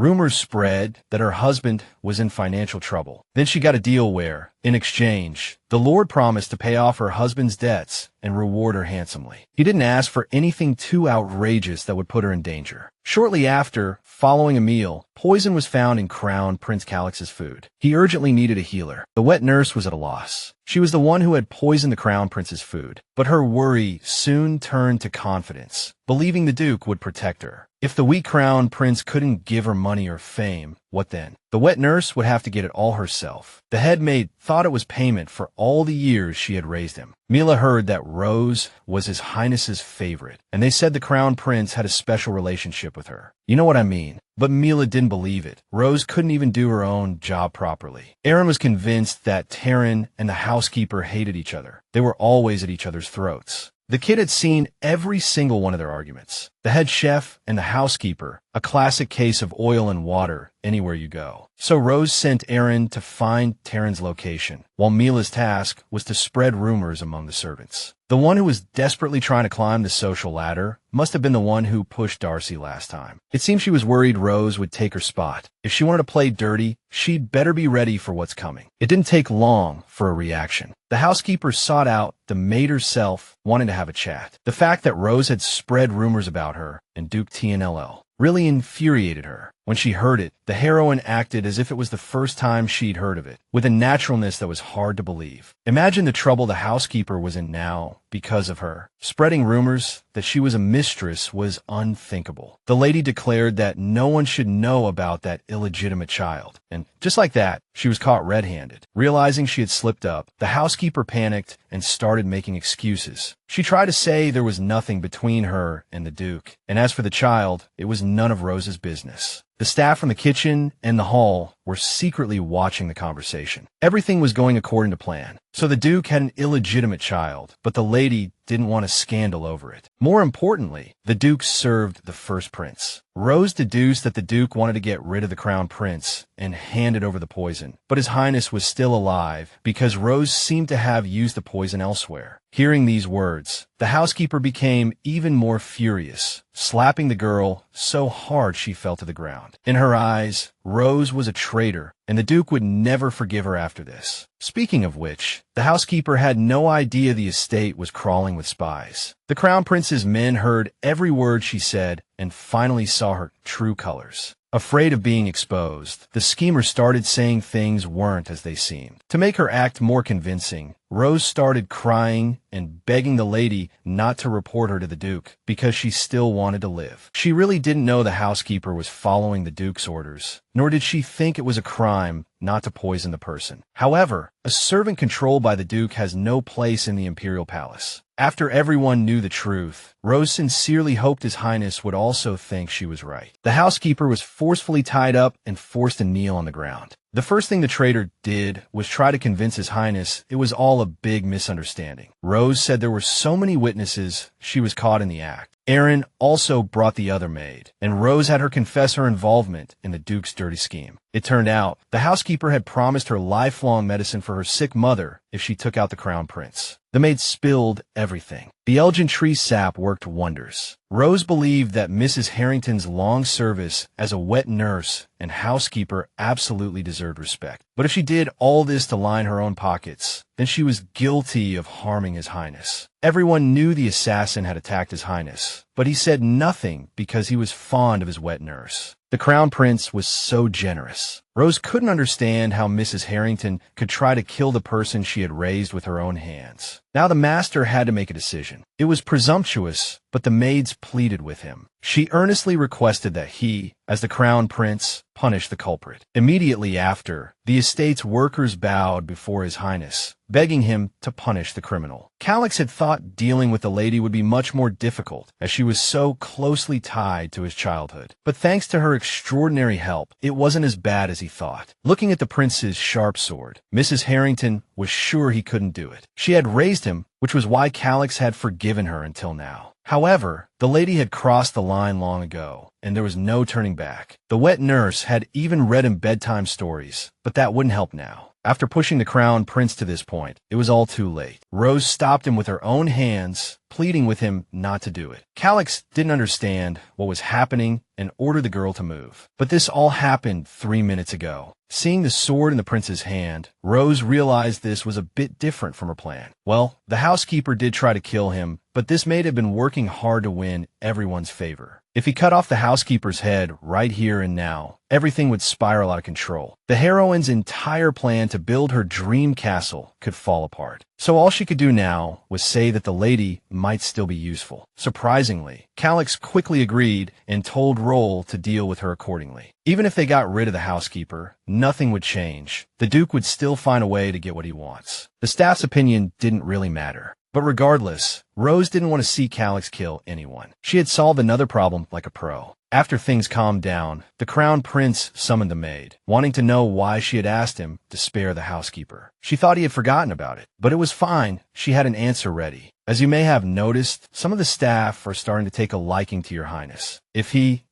dealt with the housekeeper in front of them, it would really damage his image. Basically, everything the staff used to say about him would become a thing of the past. But Calix thought Rose was being a bit too presumptuous, considering she was just an employee like them. She knew he wouldn't do anything to her, but the thought of the past still made her flinch. The truth is, the staff were all saying that His Highness had no one by his side except for Sir Roll, the knight who always supports the tyrant. You can find stories like that in the Red Bookstore. But that wasn't what Rose meant at all, though Calix had no idea what she was talking about. She was trying to say that Roll was the only one helping him, that he had no one else. That's why the prince had an opportunity to win more people to his side. After hearing this, Calix told the girl to cut the crap and sit down. Now that he knew she wanted to win people over for him, he was willing to hear her out and see who exactly she had in mind. Rose had heard this story as a child, a story that compares the monarch to a boat and the people to the ocean. For example, the boat is the tea leaves and the ocean is the tea water. If there's water under the boat, it can float, but without water, the boat just stays there. Even if the other princes have the support of the nobles, they're nothing more than sails or oars. What Rose meant was that gaining the support of the people is more important than gaining the support of the nobles. Calix was pleasantly surprised by what he heard. He had never heard anything like it before. The girl got permission, so now they would handle this together. She said Roll was the only one on his side. Now the prince needed to know if she was on his side too. Not long ago, Rose thought he was looking for an excuse to get rid of her, but somehow she now felt sorry for him. There was no doubt she was on His Highness's side, no matter what. After their meeting, Roll decided to satisfy his curiosity and find out if the prince really trusted Miss Estania. The truth is, Calix Fosman doesn't trust anyone at all. Not the nobles who flatter him, not the servants, not even Roll. According to Miss Estania, if Roll were to leave him, His Highness would be completely alone. Although he said he doesn't trust anyone, his behavior has changed a lot. Curiosity, trust, and kindness. It would be great if things could stop here. If he opened his heart even a little more, Roll would break down. Death or betrayal. If Calix lost someone close to him again, there's no telling what he would do. Considering all this, Roll felt he needed to keep a closer eye on the prince. In her cell, Mrs. Harrington had bitten her nails to the quick. She couldn't believe they dared to do this. She had raised that boy, and the thought was driving her mad. Rose visited her that night. She never thought the lady would still be so agitated. Seeing the Duke's betrayer, Mrs. Harrington flew into a rage, grabbing the bars and blaming her for everything. But Rose told her to keep her voice down, pointing out that she had saved her from certain death. But she was just as capable of asking the Crown Prince to execute the housekeeper. Now the lady had a chance to promise she would behave. Since Rose needed to confirm something, she decided to ask a question. Rose Estonia was considered a nobody in the Blood Moon Empire, just a cog in the machine. But even if her existence seemed insignificant, there was something off about her. All that was left of her was her friend Mila, a mysterious diary, and her job as a maid. It was strange how a person could be so invisible to the whole world. Who Rose Stania really was remained a mystery. She decided to find out why, of all the servants, she was the one sent to the Crown Prince. According to the head housekeeper, it was because Rose was a bit different. This all happened before she got her new job. Mrs. Harrington had met a beggar on the street, but this beggar looked a little too good to be true. Then the lady said she couldn't stay here because this was the Imperial Palace. Hearing Imperial Palace, the girl went crazy, declaring she wanted to work here. Unemployed and a bit unhinged, but she was good looking. Maybe she was a fallen member of some noble family or someone's special friend. In that case, we could use her. So the housekeeper decided to give her a job. Mrs. Harrington felt that death wouldn't scare a madwoman, and that Rose would be easy to manipulate, especially with her diary. No one in their right mind would care about a few pieces of paper, especially ones filled with gibberish. Apparently, the lady was talking about the strange symbols in the notebook. And now, the servants had betrayed Mrs. Harrington and sided with the Crown Prince. Rose found it strange that she thought that, because the Crown Prince had known about it from the beginning, but never let on. The Crown Prince could have gotten rid of her at any time, and no one would have known. She would have just disappeared. His Highness had relied heavily on his wet nurse, and there were some things he specifically had her handle. Fairy tales are always like that. Next time, she promised to find something Calix would like. But he didn't say he didn't want the books. He asked for them to be left here. It was the very books Mrs. Harrington had read that brought back so many memories after all these years. After seeing that woman, Rose realized she really shouldn't have bothered saving her. The protagonist's mother was executed, and it would be difficult for him to do the same to his wet nurse, who was like a parent to him. In the story, the Crown Prince spared the caretaker and became emperor. How come no one noticed that snake before? Never mind, Rose shouldn't worry about it. The caretaker treated the crown prince so poorly, she got what she deserved. Come to think of it, it wasn't her problem. What mattered was that the caretaker was done for. She had a more important task, deciphering this damn diary. The girl had just said that, even though she had no abilities and no idea what to do. First, since she couldn't think of anything else, she decided to talk to it. As she expected, it was useless. The diary didn't react at all. The diary activates in situations involving revenge notes, make up butterflies, and when help is needed. It seems it won't answer questions about the real her. To learn a bit about this world, Rose asked where she could meet a mage, but that got no reaction either. The diary remained completely still. Then the girl asked where she could find a mage who could help Calix Fosman. In that instant, the diary flew open, its pages filled with new text, and the whole room was illuminated by a strange light. Mallory told Rose about the others who embraced the darkness. In the Age of Light, most others degenerated into mindless beasts, but only a few could change back to their original form. These beautiful creatures are called elves. Elves are very rare, so Miss Mallory gave her this old pocket watch that would guide the way to where the elves are. The moment Rose saw the pocket watch, she knew it was a compass. So this diary only answers questions about the male lead. Right now, the biggest threat to Calix Fosman is the dragon, and it's still alive. A moment later, all entries about the dragon and the pocket watch disappeared from the diary.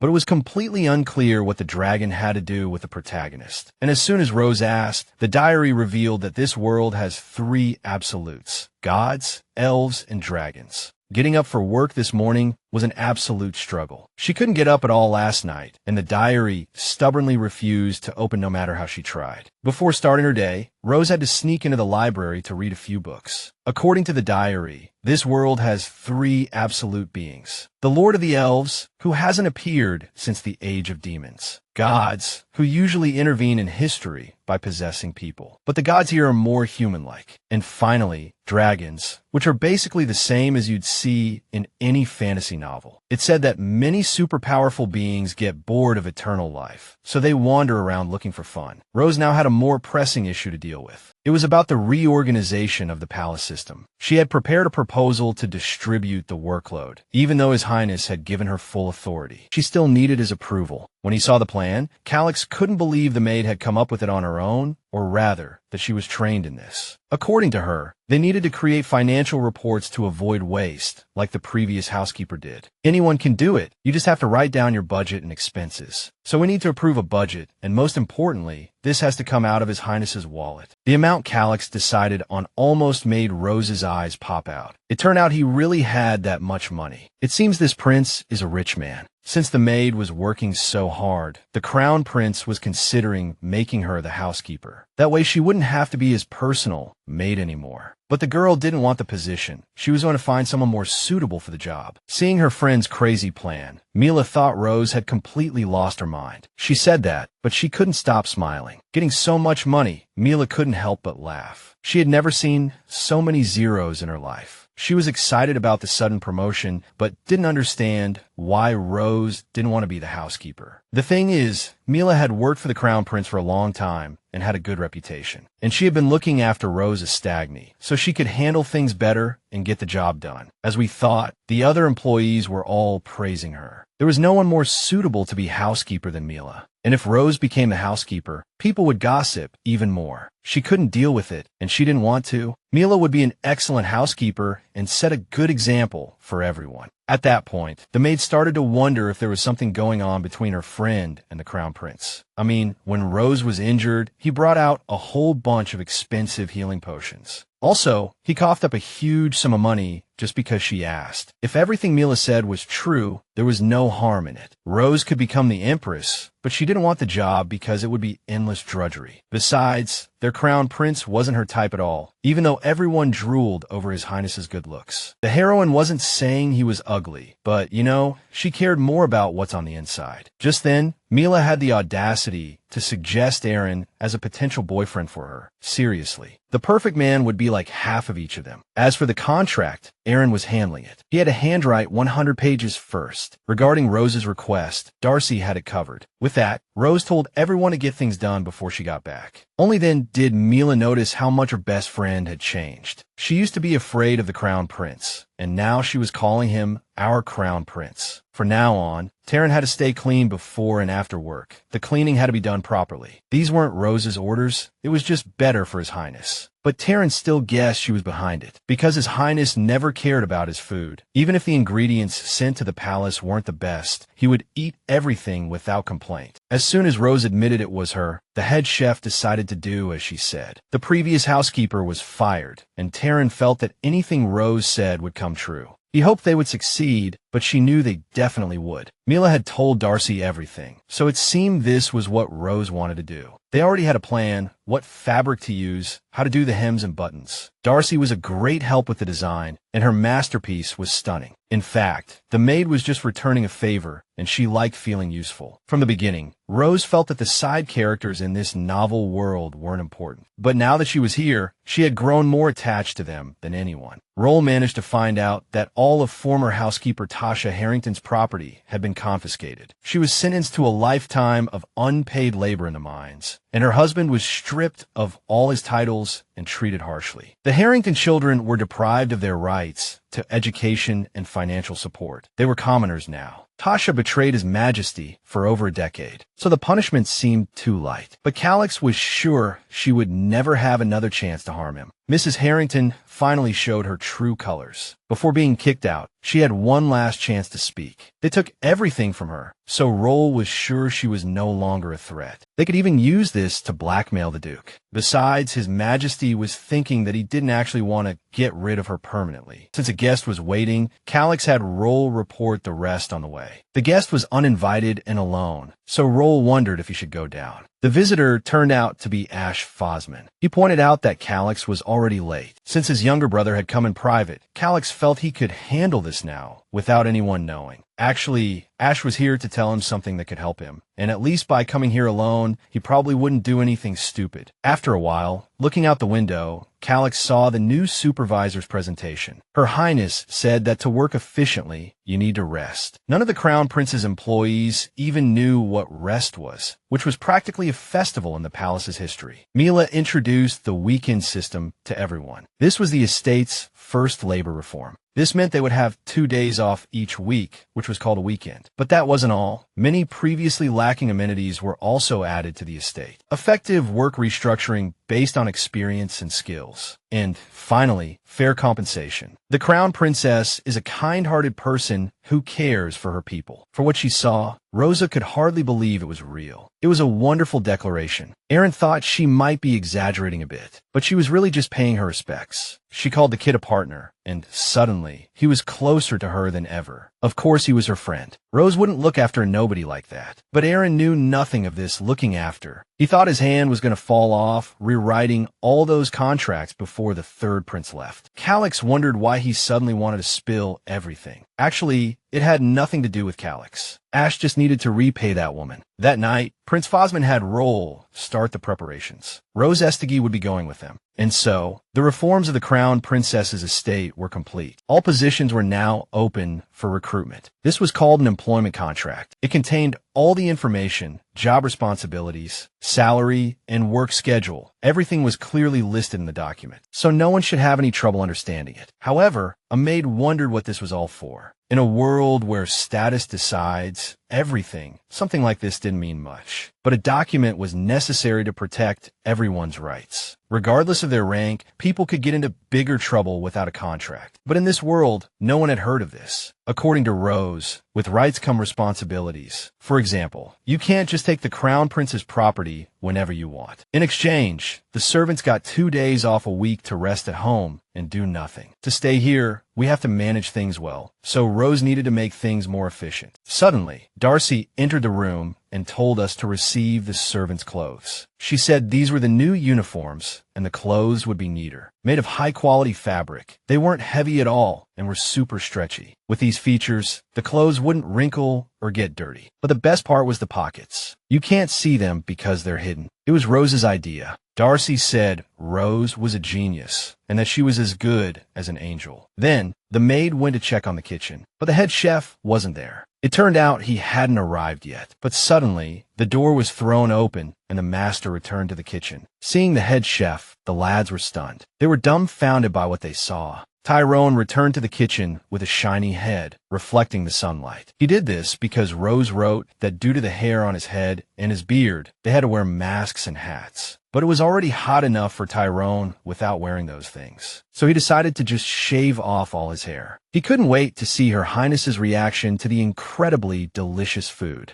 Rose had been working hard for several days straight. Tonight, she collapsed onto her bed from exhaustion. In any case, she had to live in this place until she found a way back home. Leech Iron had done a pretty good job. From now on, she would focus on making this estate a comfortable place to live. As it turned out, His Majesty suddenly announced an unexpected trip, and the maids had to go along again. They were heading to Desat, a desert empire with which they had diplomatic relations. So this wasn't just a trip to a neighboring town. The journey would easily take 10 days. Rosa was looking forward to relaxing and enjoying the fruits of her hard work here. But no way, that wasn't happening. She argued that she should stay behind because they had just reorganized everything in the estate. But His Highness pointed out that she wasn't the supervisor, so she wasn't essential here. The truth was the first in line to the throne would find any excuse to get out of the trip to Desat. There were tons of vicious monsters along the way, so he didn't want to take any risks. It would be great if Calix just,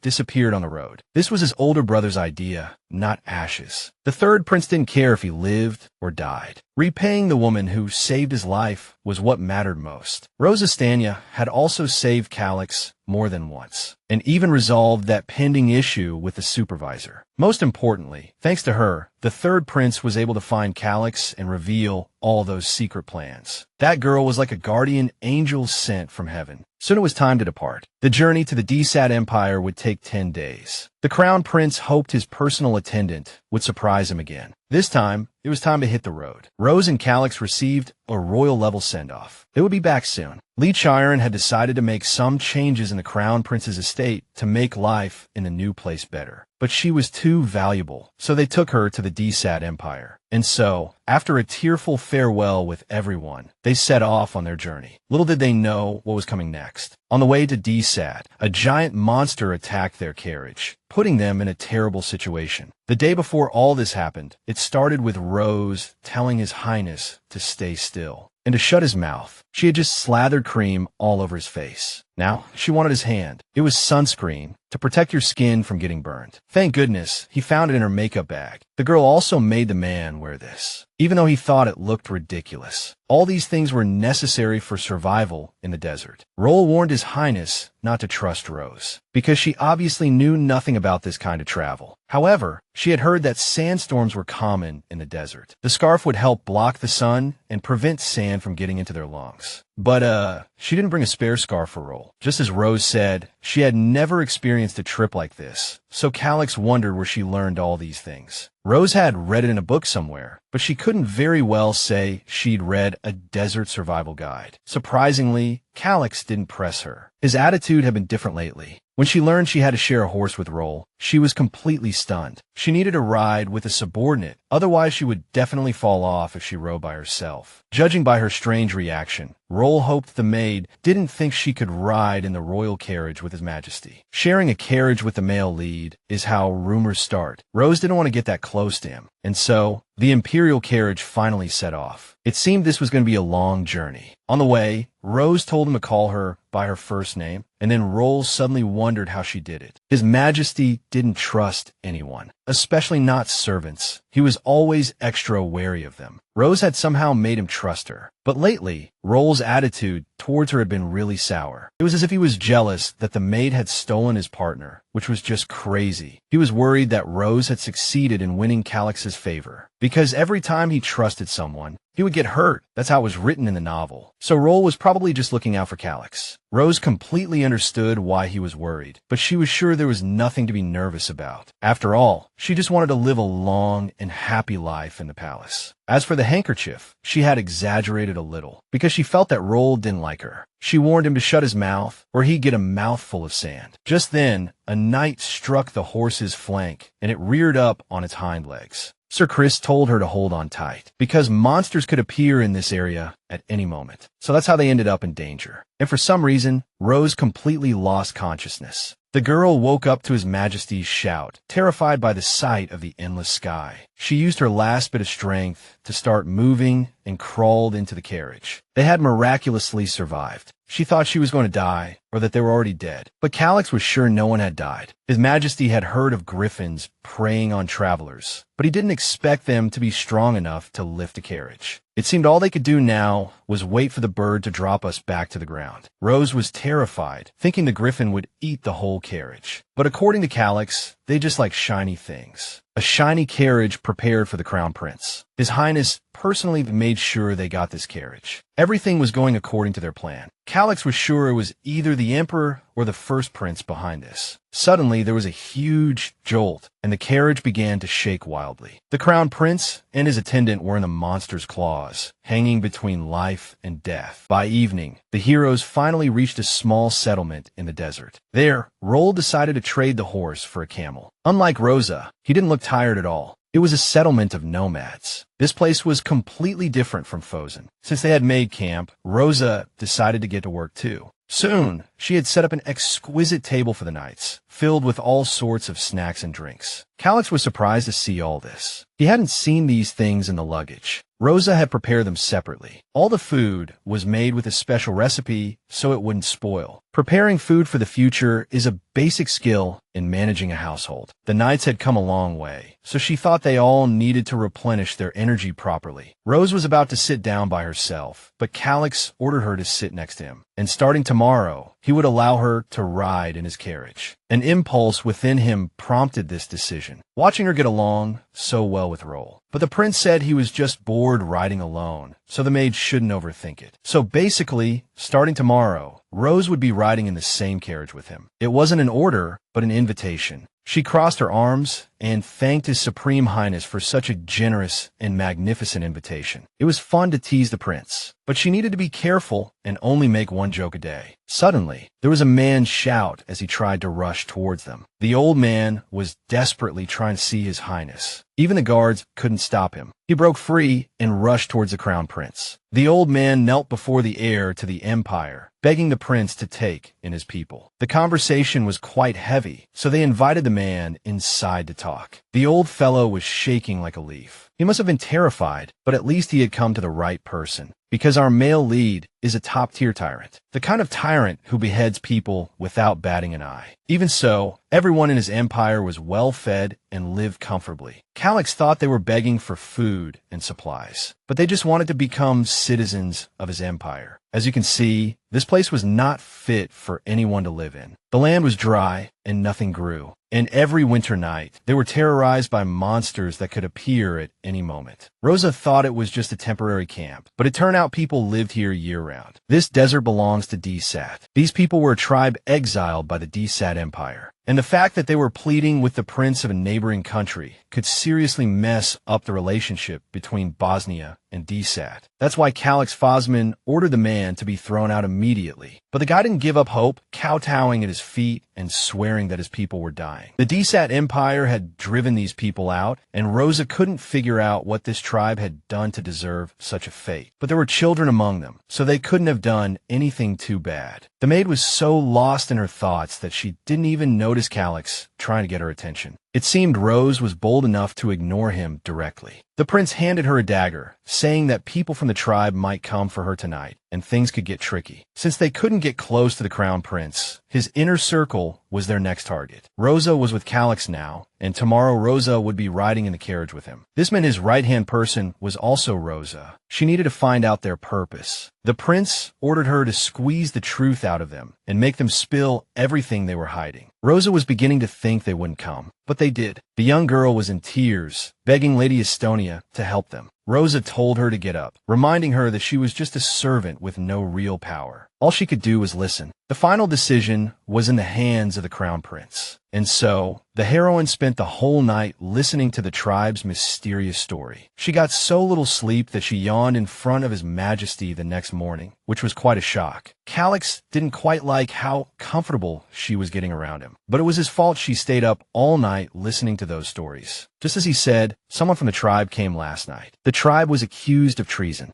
The people of Desat are elven royalty who acknowledge elemental powers, but not magic. That's not a dog next to the girl. It's a spirit beast. Her tribe was exiled because they were too powerful. It seems she was the one who enabled the tribe to survive in the wild, surrounded by monsters. They were driven out of the desert for treason. If Bosnia were to take them in, the relationship between the two countries would become very complicated. Calix felt that if Rosa kept dozing off like this, she might as well just fall asleep. Her eyes were half closed, so he knew she was fighting sleep, but she pretended she wasn't. So the prince pulled her scarf down over her eyes and told her she could sleep for a bit. His voice was so soothing that Rosa shouldn't have slept, but she felt herself drifting off. Since he said it was okay, she would just close her eyes for a moment. Rosa felt a violent jolt, having no idea what was happening. Her first thought was whether His Highness was okay, but then she saw a crazy magical power. Well, it seems the griffin finally dropped them in its nest. They saw rocky terrain all around. It was then that Sharon realized she'd been had. This wasn't a romance novel at all, just one adventure after another. Suddenly, Calix lowered his voice and told her to be quiet. The griffin was about to go out hunting. Until then, they had to stay quiet to avoid drawing any attention. Calix is the male lead. He can't die that easily. No matter what he encounters, he survives. It's hard to tell what's real. The scars on his body, the people he meets, and the crazy situations. This was all the Blood Moon Empire that Sharon had read about, but she didn't remember the novel's author throwing Calix into such a chaotic situation. It seems the plot has been completely twisted because something else has entered this world. Rosa decided to ask if things like this happened to Calix often before she started serving him. He saw the girl was too close and told her to keep her distance. But he also told her to be quiet, so the maid could only whisper. But Calix didn't say she had to sit that far away either. He could handle everything himself. Basically, he ran into this kind of crap every year. Then the girl noticed he was getting hot. She was used to the humid heat of Korea, but unfortunately, he was not. She didn't have anything to fan him with, so Rosa started fanning him with her hand. Suddenly, Calix stopped her. He told her to stop messing around and pack their things. They needed to get out of there as soon as possible because the griffin would be leaving its nest soon. Although Rose trusted the prince, fear got the better of her, so she quietly snuggled up to him. Knowing the situation was dangerous, the master told her there was nothing to worry about. Calix grabbed his attendant's hand. Besides, he was used to this kind of danger. Once they were sure the griffin had left, they rushed out on signal. That selfish tyrant got better every time she saw him. It seems he was developing feelings. But Rose was scared that all these messy situations were happening because of her. Even if that were true, she was in a bit of a dilemma because she wanted to live, you know. The good days lasted until the prince gave her a choice that wasn't really a choice at all. There were two paths. The first was a cliff where the griffins wouldn't spot them, but one wrong step and it's over. The second was a steep slope, but it looked like two griffins were guarding a treasure, and they risked becoming lunch. Calix thought they had a better chance sliding down the steep slope, but Rose was so slow, the griffins would see them. He actually wanted the two of them to climb along that narrow path like goats. Unlike Calix, this was too difficult for Rose, but she didn't want to become griffin food either. She had to find another way out. Looking closely at the skeleton's hand, the girl discovered it was a map. From the fact that he died here and not in the nest, he seemed to be an adventurer. Maybe this was the very map that could help them escape from here. But the prince thought it was pointless because that adventurer didn't escape and died right here. Rose thought Calix was different. He was strong, and she would entrust anything to him. It turned out to be a real map, and it was worth a closer look. There was a secret passage nearby, and its location was right under the griffin's nose. Quick as lightning, Calix grabbed the girl and rushed for the exit. The noise attracted the attention of those nasty birds. With no time to think, the prince ordered Rose to get in immediately. The griffin was too close. The maid felt a hard push from behind and tumbled into the cave. Fortunately, Calix jumped in right after her, and they managed to escape the beast's attack. The passage was too small for the monster to squeeze through. So they ended up in this underground cave that stretched deep inside, with the griffin's screams fading in the distance. According to the map, they were close to the Desat Empire. That griffin had carried them a long way. The problem was they had nothing on them to prove they were on a diplomatic mission. Whether they faced the Emperor of Desat or one of the Fosman brothers, they would be in big trouble. It seemed His Highness was about to give up, but now is not the time. The ground began to shake violently. Calix barely managed to pull the maid to his side as a wild monster rushed past. It was a monster that looked like a centipede, but was gigantic. Rosa was so scared she didn't even realize the ground beneath her had disappeared, and she was tumbling headfirst. In that moment, she thought she was dead for sure, as if her chances of survival were zero. If she died, she didn't know if she could ever go home. But leaving Calix now would be too awful. The whole thing was complicated. A second life, a chance to make up for all her mistakes and figure out what she was really meant to do. They fell from a great height into the water, at least several stories high. Rosa was terrified to see this completely unfamiliar place, and worse, His Majesty was unconscious. She spotted land. She used all her strength to drag the prince out of the water and pull him to safety. The feeling of helplessness was scaring her to death. But what was worse, Calix wasn't breathing. Rosa was in complete shock. She couldn't believe this was happening, especially since Calix was the male lead. Fighting back the lump in her throat, she didn't give up and started calling out to him, begging him to wake up. Overwhelmed by the tragedy, Rose noticed a light, and turning around, she saw the diary glowing magically. The entire cave was illuminated by a magic circle, like stars blooming all around them. The handmaiden was completely bewildered. The diary was acting strange again. They had been in the water, but neither the diary nor the bag it was in was wet. Rose couldn't understand anything. It seemed everything that happened to Calix was because of her. Every time he was in danger, the diary would come to his rescue. Her mind was a mess. She was already regretting being trapped in this messed up world. She had fallen from a great height, yet was unharmed because Calix had shielded her with his body, just like with the griffin. Blaming herself for everything, Rose began to hate herself. In a panic, she grabbed the prince and started shaking him, trying to wake him up. But Calix's heavy head just lolled back and forth, his cold face unresponsive. Rose insisted it was all her fault. She suddenly made up her mind. This wasn't going to happen. No one was dying today. She would not let Calix die. Never. With tears in her eyes, she followed her heart, desperately trying to keep him alive, breathing the breath of life into him with her own lips. Her only hope was for Calix to survive. She kept trying to restart his heart. The water that had flooded his lungs gushed out immediately, and the Crown Prince finally opened his eyes, coughing it all up. Some color started to return to his face, but he was still in bad shape and didn't know what had just happened. Rose immediately threw herself into his arms. Hearing Calix's voice and feeling his warmth, she collapsed against his chest and cried her heart out. Thank God he was alive. She had been worried sick about him this whole time. It seemed the maid had saved him once again. Since they needed to build a fire, she took on that task as well. Calix was sure his heart had stopped for a while. It seemed his magic was completely depleted, but no one could make a heart start beating again.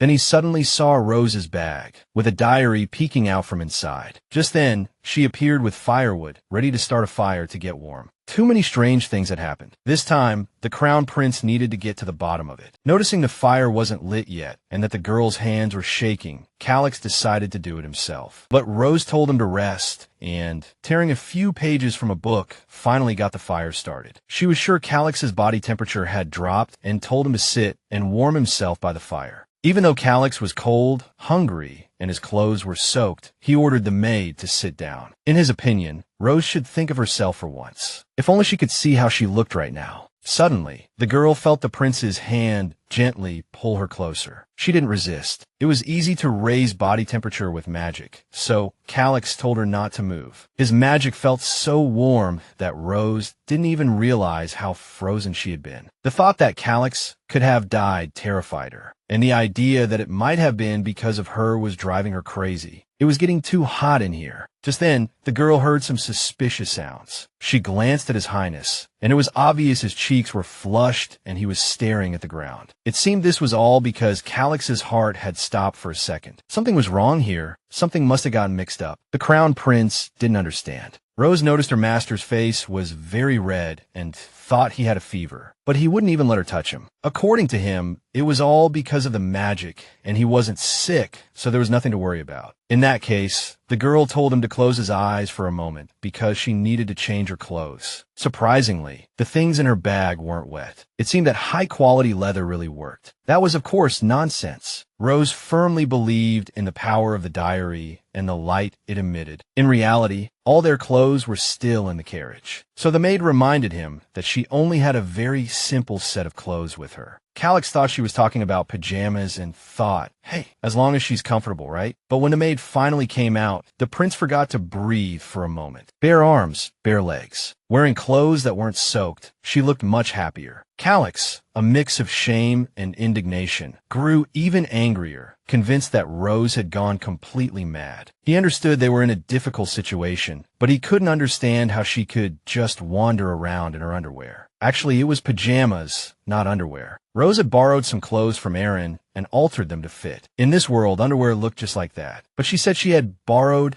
the pajamas from a close friend. This news completely short-circuited the Crown Prince's brain. I think he'd already guessed we were talking about that red-haired kid. It was indeed his clothes, and they were super comfortable and looked pretty good. She knew the outfit wasn't very formal, but they were in a life-threatening crisis right now. That night, after Calix was dead asleep, Rose jumped up and quietly slipped out. She hid behind the rocks of the cave and took another look at the diary. She didn't know if this thing would help her or harm her, but it'd save her life more than once. Cheiron found herself always in a situation where she had no choice but to turn to the diary. Leaving this place was the top priority, so she asked how to get Calix safely to the Descent Empire. Mallory finally appeared after a long time, and Rose questioned where she had been. Mallory told her she had been in the Descent Empire because she needed a type of bighorn mushroom. Bighorn mushrooms are a type of blue mushroom that glows in the dark. They can usually be found in the deepest death caves by Leviathan Lake. At first, Sharon thought this was impossible until she saw blue mushrooms growing in the cave. So this was Leviathan Lake. The name sounded familiar. In the game, it was a type of dragon. So she decided to check the diary to see if it mentioned anything about being wary of a great dragon. It was said that the season when the large blue mushrooms grow is precisely Leviathan's hibernation period. However, this is also when the crystal ants reproduce. Since they're Leviathan's snack, they have to live outside the cave. But during Leviathan's hibernation, thousands of ants enter the inside of the cave to reproduce a new generation. Mallory also said that if you're about to become ant food, you must awaken Leviathan. The method is to juice 10 of those mushrooms and pour it into the lake. Believe me, crystal ants are much more terrifying than a dragon. Although Rose hated bugs, she felt that bugs were surely easier to deal with than a dragon. It was lucky that these heroes hadn't run into Leviathan yet. Just then, a huge thing slammed onto the ground near the girl. The earth shook, and a terrifying sound was heard. Rose came face to face with the monster they called a crystal ant, and it was frighteningly huge. Sensing the danger, Calix rushed over to help like a guardian angel, charging towards the attack. Rose was terrified by the monster's size, but the prince knew that for a crystal ant,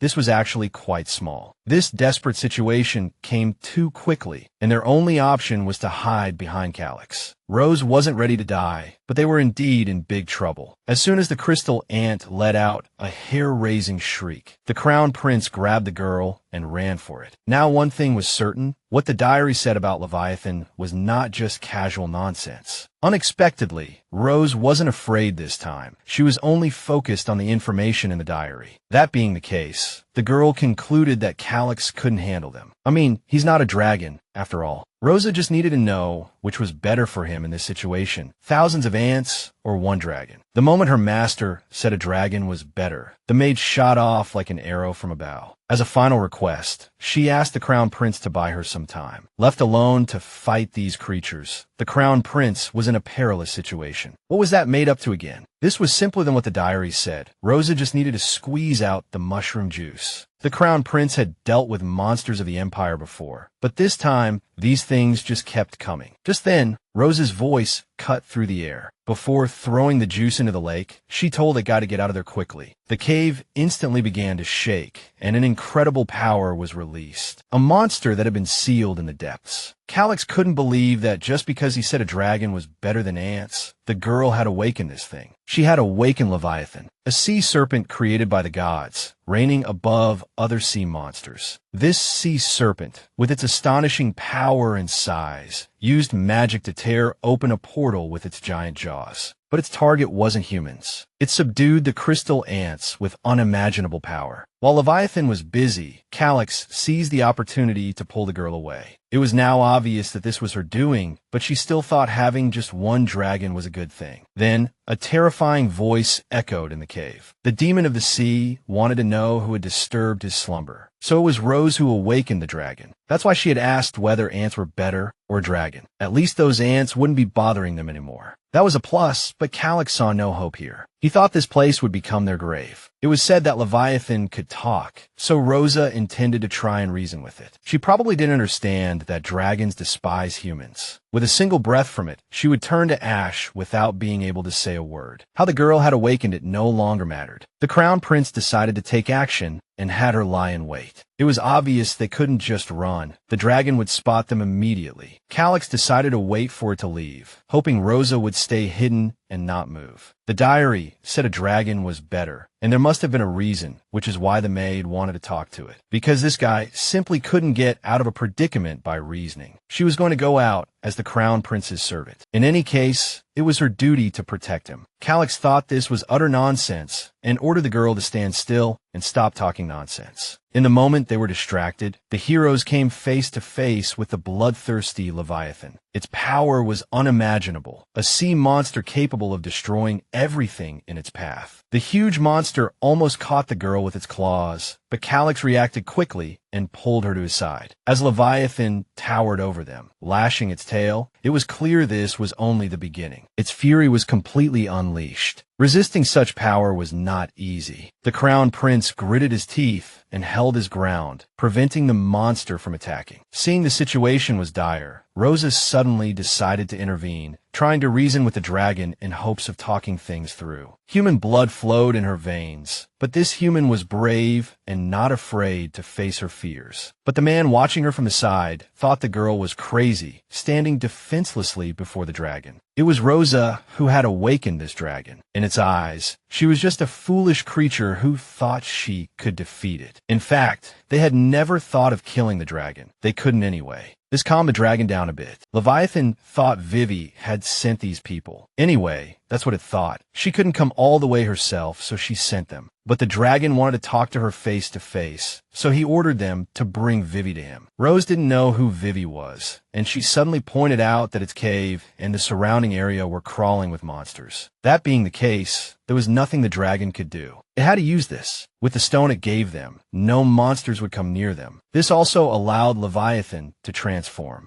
It transformed into a true dragon in human form. Now, it ordered them to bring Vivi before him. As they left the cave, the Crown Prince was silent the whole time, which made Rose worry if he was okay. He was clearly upset by everything that had happened, but he was more concerned that the maid hadn't run away. He had given her a direct order, and she might not value her own life at all. But the truth was, Rose cared very much about her life, which was exactly why she did what she did. Fortunately, everything was resolved, and Calix knew it. But for some reason, this made him very angry instead. They got the stone Leviathan gave them, but it wasn't a stone but a crystal. In other words, it was concentrated magical power that could be released later. It took centuries to make this thing, and it was filled with Leviathan's magic, which is why no monster dared to approach it. But releasing magical power from one's body is extremely dangerous, and even intelligent monsters rarely do it. So it created this crystal to protect something or someone, as if for a purpose. They would soon find out what that was and the answers to all the other questions. Meanwhile, our heroes reached a dead end, and a strange smell came from somewhere. Realizing the stench was from rotting corpses, Calix walked straight towards it. He was convinced it was a clue and that they had to go there. If Rose was scared, she could close her eyes. It seems this is the place. A magic spell illuminated this narrow space leading to the seal. The stench here was overwhelming. Calix told the maid to keep her eyes open, saying she would regret it otherwise. But Rose didn't want to be left here alone. Panicked, she caught up with the Crown Prince. There were many corpses here, but she promised she would be fine. She was scared, but being alone was even scarier. So they came before a magic circle, which enveloped the cave in a bright light. Touching the glowing symbols, Calix immediately recognized it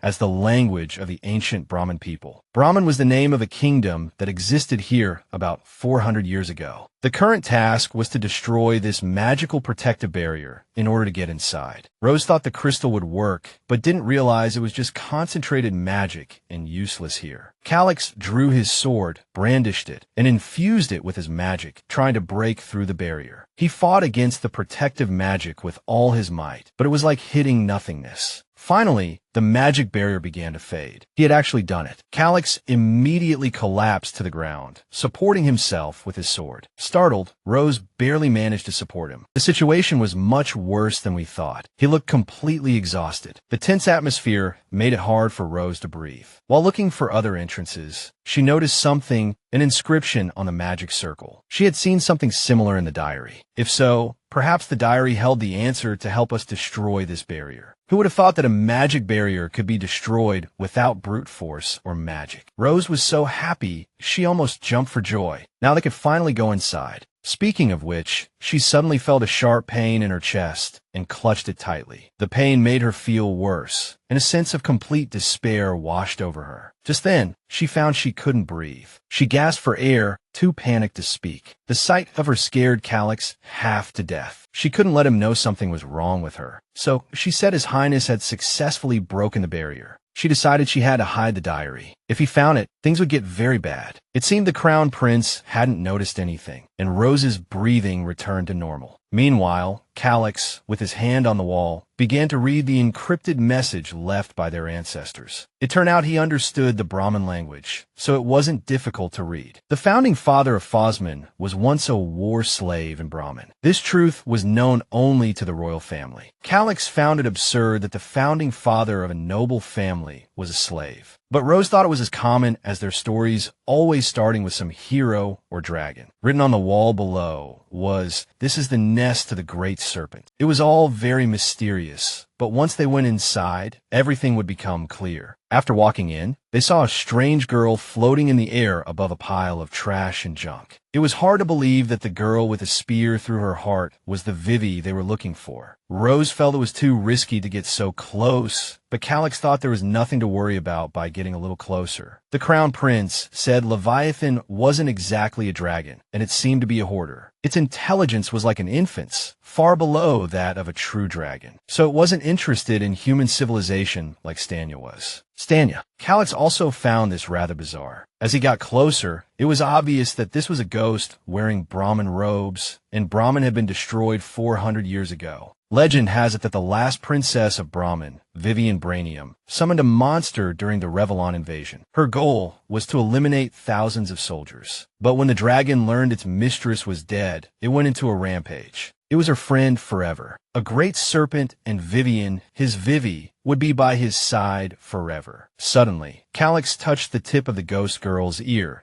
and her face immediately began to disappear, revealing bone and skull. Vivian's remains turned to dust and scattered on the ground. Now Calix had to bring her to the dragon, as it had requested. It seemed this stream led to Leviathan Lake. They had come a long way. The Crown Prince was convinced that Leviathan knew Vivian was dead and was just deceiving itself. This reminded Rose of a scene in the novel when Serena ran away from the Crown Prince. At that time, he couldn't accept the fact that he had lost her. Realizing everything she said was a complete lie, Calix Phosman convinced himself it was all fake and vowed to be with Serena forever. Recalling this, Rosa reminded him that he could talk to her if anything was bothering him. But to Calix, this sounded like nonsense, especially when his mind was full of her diary. Before leaving, he flicked Rosa's forehead and told her to take good care of herself. After a while, Leviathan finally saw the people he had sent to get Vivi. When it saw them return with Vivian, you could hear genuine joy in its voice. The mad dragon spoke to its dead mistress, as if nothing was wrong, even noticing how much weight she had lost. It had prepared extra vegetables for her, but then told her to eat more death worm hearts. Watching his picky Vivi, Leviathan laughed like a madman. Since Vivi remained silent, it wondered if it had done something wrong, even though it had stopped eating people as she had asked. The dragon was still waiting for her, because she had told him to wait. It didn't even eat the people who had killed her. It threw them to the death worms instead of eating them itself. It had waited for 400 years, but Vivi wouldn't say its name. Then, Calix confessed that Princess Vivian of Brahmin was dead. Revelon, which had attacked Brahmin, had also perished long ago. Leviathan itself actually knew. But hope is the last thing to die, especially the hope of hearing her call its name. Vivi would always remember her Levi. She didn't have to call him anymore. That being the case, nothing else mattered to a loyal dragon. The dragon's blood was proof that he had given his life for his mistress. Rose shouldn't have seen this. The girl said she was fine, but her heart started to beat wildly in her chest again. Calix didn't believe she was fine, so he told her not to open her eyes. Suddenly, he noticed a pendant on the dragon's neck. It seemed it had been keeping it for the princess. This necklace could translate languages and would be very useful when the heroes reached DSAT. Rose tried to act calm, took a few last breaths, completely stunned by the necklace's magnificence. The next second, as her breathing slowed, she fell to the ground, stiff as a stone. In her hazy consciousness, she heard Calix's distant voice, as if he were speaking another language. The maid found herself in water, the current gently holding her body, slowly sinking her to the bottom. She didn't understand what was happening, but she was sure it was that damn diary. It was all because of it. This girl had held on for so long, and now she was going to die. This was ridiculous. In the deep blue water, she suddenly saw a mysterious cloaked figure. Nothing in Sharon's life was a coincidence. Madeline was talking to her, about to change her destiny. It was all like a dream, a boundary between worlds, where the truth between your thoughts and reality becomes blurred. The pain of losing her tore his heart apart. It was the last straw for Calix. He shed a final tear for her body, and Rose felt those teardrops like pure water droplets surrounding her, caressing her face. Opening her eyes, she saw His Highness before her and was startled by his condition. The girl didn't know where she was or what had happened, but seeing the wounds on his face, she wanted to treat them for him. The Crown Prince, with a lump in his throat, was unable to speak and rushed to embrace her. He held her tightly and blurted out, who gave her permission to faint. But she couldn't choose to, right? Anyway, Calix felt much better. When Rose collapsed lifelessly, he thought she was a goner. He picked her up and noticed something was wrong with the lake. The Crown Prince didn't know why the lake, its magic depleted, would suddenly stir like that. But he was just glad that Rose was okay now, that she was alive. Although he was royalty, seeing her difficulty walking, he offered to carry her on his back. But Rosa, as a servant, couldn't just jump on, so Calix decided to, help her up himself. Now he gave her a choice: walk on her own or let him carry her. The maid felt that letting him carry her was the better option. It should have been this way sooner.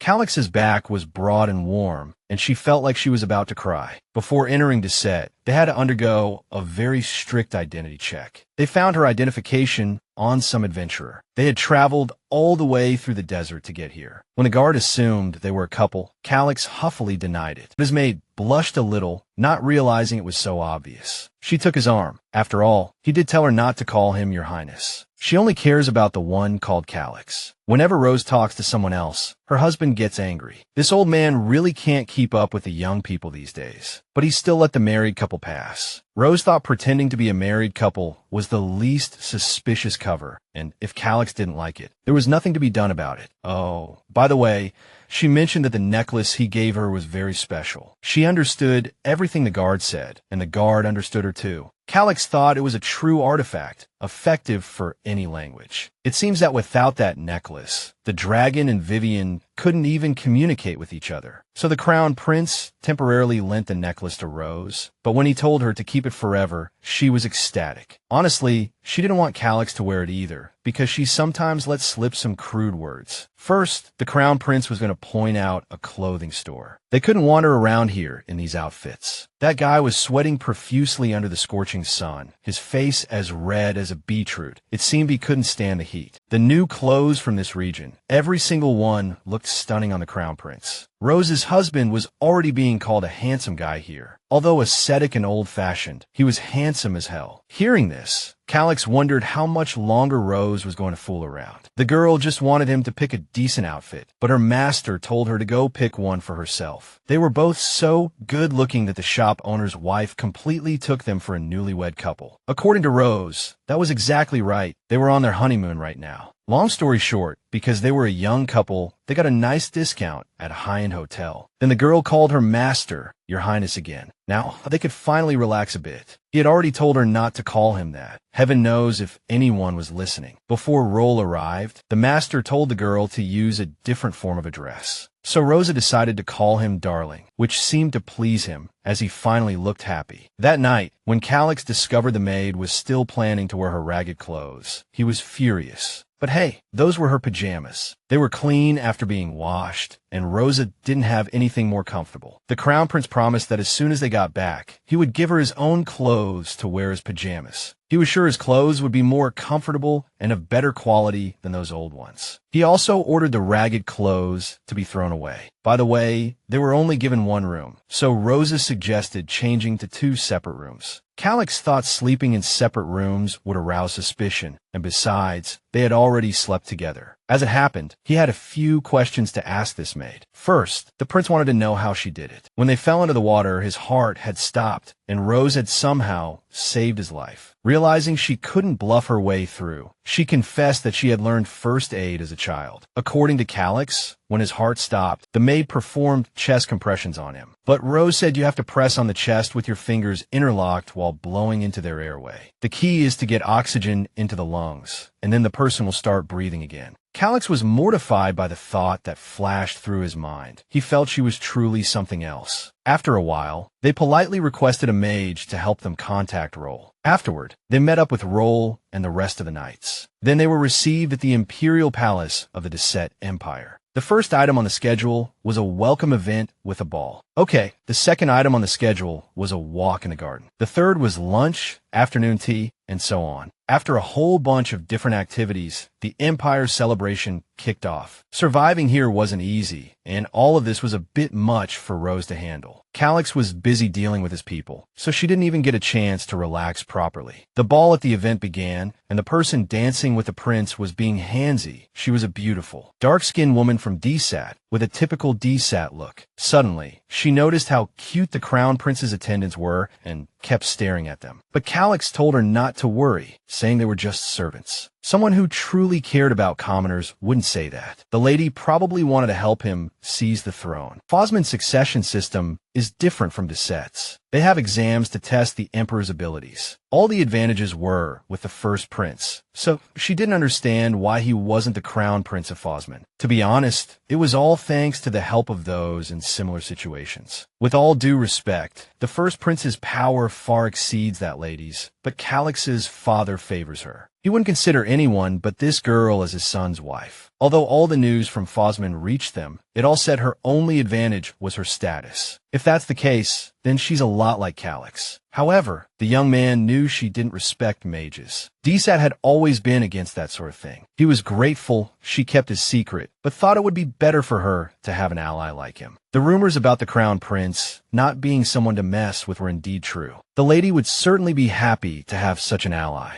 Calix would also surely be happy to form a powerful alliance with her. As it happened, Rosa overheard them saying she was the only maid who came from Phosman. She was always alone, so people felt sorry for her. Fortunately, thanks to the necklace, Rosa could hear the girls' conversation perfectly. Suddenly, the girls started talking about the summoners who were exiled from DSAT. Those traitors. Someone saw one of them on the way back to DSAT and said he looked in bad shape. The summoner's eyes were black. Rosa was sure that wasn't the case the last time she saw them in the desert, so she thought it best to remind Roll and called him over. Hearing she had something to say, the knight said they needed to find another place, as they couldn't be alone together. The thing was, Rosa had overheard a conversation between 2 servants. Thanks to the artifact the Crown Prince gave her, she could understand their language. After she told him everything about the nomads living in the desert, Roll told her to stick close to Calix no matter what. It turned out that a summoner's eyes turning black was a common symptom of spiritual corruption. Roll knew that using black magic would corrupt the user. Learning that mages only lived in Phosman, Rosa thought this had some connection to the ceiling of Morpheus's power. But that was precisely the problem. The number of magical beasts in Phosman had increased due to the second prince's ritual. The Imperial Palace covered everything up, but there was no guarantee that information hadn't leaked out. If the summoners lose their minds, Fosnia will be held responsible for everything. Rosa was really worried something bad would happen. Wherever they went, trouble always followed. However, Roll promised to talk to His Majesty after all this was over. On the way to the ballroom, the girl suddenly noticed a light glowing from her pocket. Lady Mallory had given Rosa an old pocket watch, saying it would tell her where it was. The maid remembered it, but had no idea what that meant. That night, everyone gathered in the Crown Prince's chambers. There, he found out exactly what Lady Estinia had overheard. Once word got out that the summoners were tainted by magic, Deceit would seize the opportunity to blame Fosnia. The Crown Prince suddenly wondered how many militiamen could secretly infiltrate Deceit. According to Roll, they had dozens of men who could leave right now. Calix hadn't told Rosa yet, but what he was about to say was top-secret information. It turned out that Crown Prince Forsman was the founder of the Acadian militia.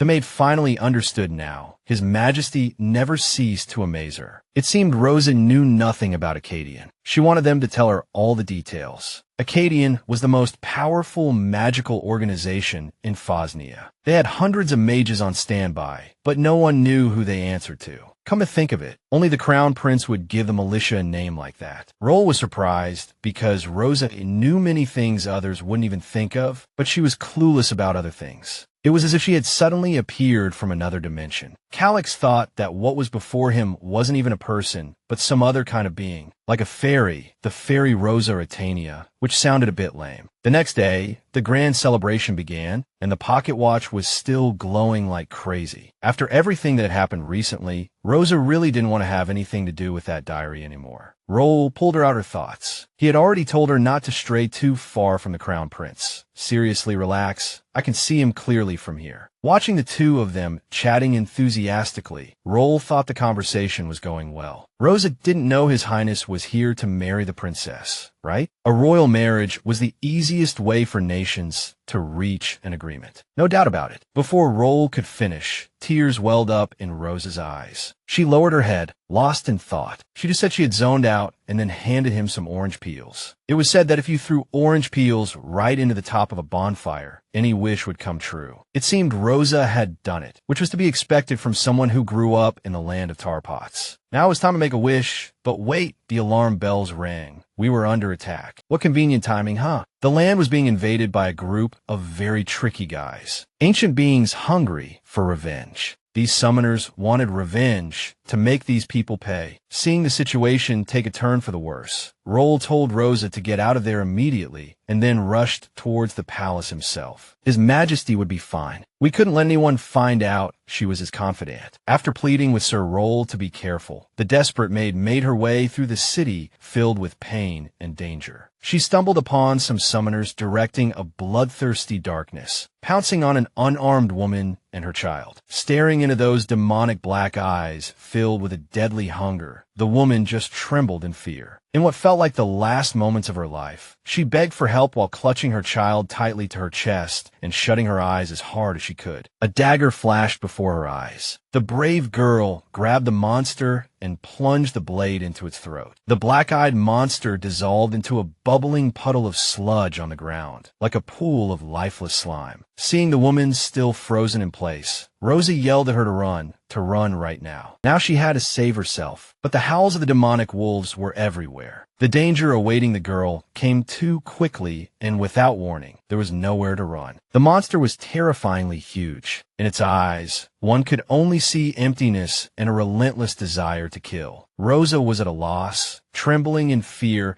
clutching a dagger that was pitifully small for such a monster. With every second, she regretted not just walking away. Meanwhile, Calix was dealing with a large group of monsters, fighting alongside the knights. He ordered the troops to assemble immediately and eliminate the summoners. There was a connection between them and the demons. Suddenly, he turned towards the direction of a roar, and the Crown Prince saw in horror that a ferocious monster was about to attack Rosa. In that moment, everything inside him shattered. He stopped breathing for a second, his mind filled only with her. The huge creature, obsessed with destroying humanity, opened its bloody maw and cruelly lunged at the unarmed girl. To avoid seeing her end, Rosa squeezed her eyes shut. She prayed to the heavens for help, as she didn't want to die just like that. Instantly, she was enveloped by a feeling of weightless floating. Opening her eyes, the girl saw her savior, a man with white hair, pointed ears, and magical powers. It seemed like she was seeing him for the first time in her life, but just a second later, the maid realized it was that elf. The young elf carefully brought the girl to a safe place and told her to wait there. But Rosa did not treat him with the same kindness. She grabbed him by the collar and demanded to know who he was. She wanted to know why he saved her and was convinced he knew about the ancient pocket watch. When the elf said it was their fault, this rescue was compensation. The maid thought he was talking about what happened that day. The experiment, the malfunction, it was all their fault. The elf told her not to mention any of this to the Crown Prince. The thing was, Rosa Estinia was the chosen one, and the young man wanted to see her again. An incredible impulse drove him to kiss the girl. Feeling his hand on her face, she didn't understand what was happening. In that moment, the elf's soft lips touched hers, and he closed his eyes blissfully. Rosa considered it a complete violation and pushed him away in shock. But the young man declared it was a reward. The tension was palpable. Just then, the Crown Prince arrived, looking absolutely furious. The fire in his eyes was like the flames of hell, all because of the elf's audacious act. His Highness didn't hesitate to draw his blade, leaping into the air, ready to punish the troublemaker. He poured all his strength into the fatal blow, but the elf was prepared and raised a magical barrier. Then, things suddenly went crazy. Calix, as if he had lost his mind, began to stab at the shield with his sword. The magical barrier couldn't withstand such force and shattered. The elf was thrown backward by the impact. He was thrown back a good 10 feet, but would still try to cast some kind of magical defense. As he prepared to flee, he told Rosa his name was luminescent and begged her to remember it. He was about to disappear and promised to see her again before he left. After the elf vanished, Rosa looked up into the Crown Prince's eyes, scared out of her wits, her heart pounding. She was about to say something to him, but he grabbed her arm forcefully, accusing her of having a death wish. He was furious that the maid had run into the middle of the demons, as if she were trying to get herself killed. Even Rosa herself didn't know why. She just couldn't stand by when people were in danger. But she was unharmed and even seemed to be in excellent condition. The truth was, the elf's kiss had beneficial effects. But Calix didn't understand why he would kiss his maid. It's not like she had him under her control. As for that summoner, he disappeared using a magic circle. What was important now was that Rosa had something to tell His Highness. They went to a safe, walled-off place to talk. This attack by the summoners and the demons they possessed seemed to be the work of the elves. That elf mentioned an experiment gone wrong and said it was all their fault. He also asked us to keep all of this a secret from the Crown Prince. But Rosa had nothing to do with that elf, and Calix was her master. In any case, they would manage to clear Fosnia of all accusations. But the Crown Prince didn't like what was happening now. If the elves were dabbling in dark powers, nothing good would come of it. Maybe they wanted to resurrect Marius. So now, the heroes needed to get home as soon as possible, and they would discuss the rest when they returned. Soon, the Crown Prince of Fosnia would present the young lady with a gift as a sign of respect, a dragon crystal. It would be useful to her if she decided to use magic. It was a token of gratitude for the alliance. Once Calix ascended the throne, the girl would receive a reward. When he first started talking about the alliance, she thought he had fallen for her at first sight. It seemed someone had already captured his heart, even if Calix was oblivious to it. Since that was the case, the young lady decided to play dumb about the whole thing. She just hoped the alliance between Fosnia and Deceit would last forever. Just out of curiosity, she wondered how long it would take for Calix to notice what was happening between him and his servant. Suddenly,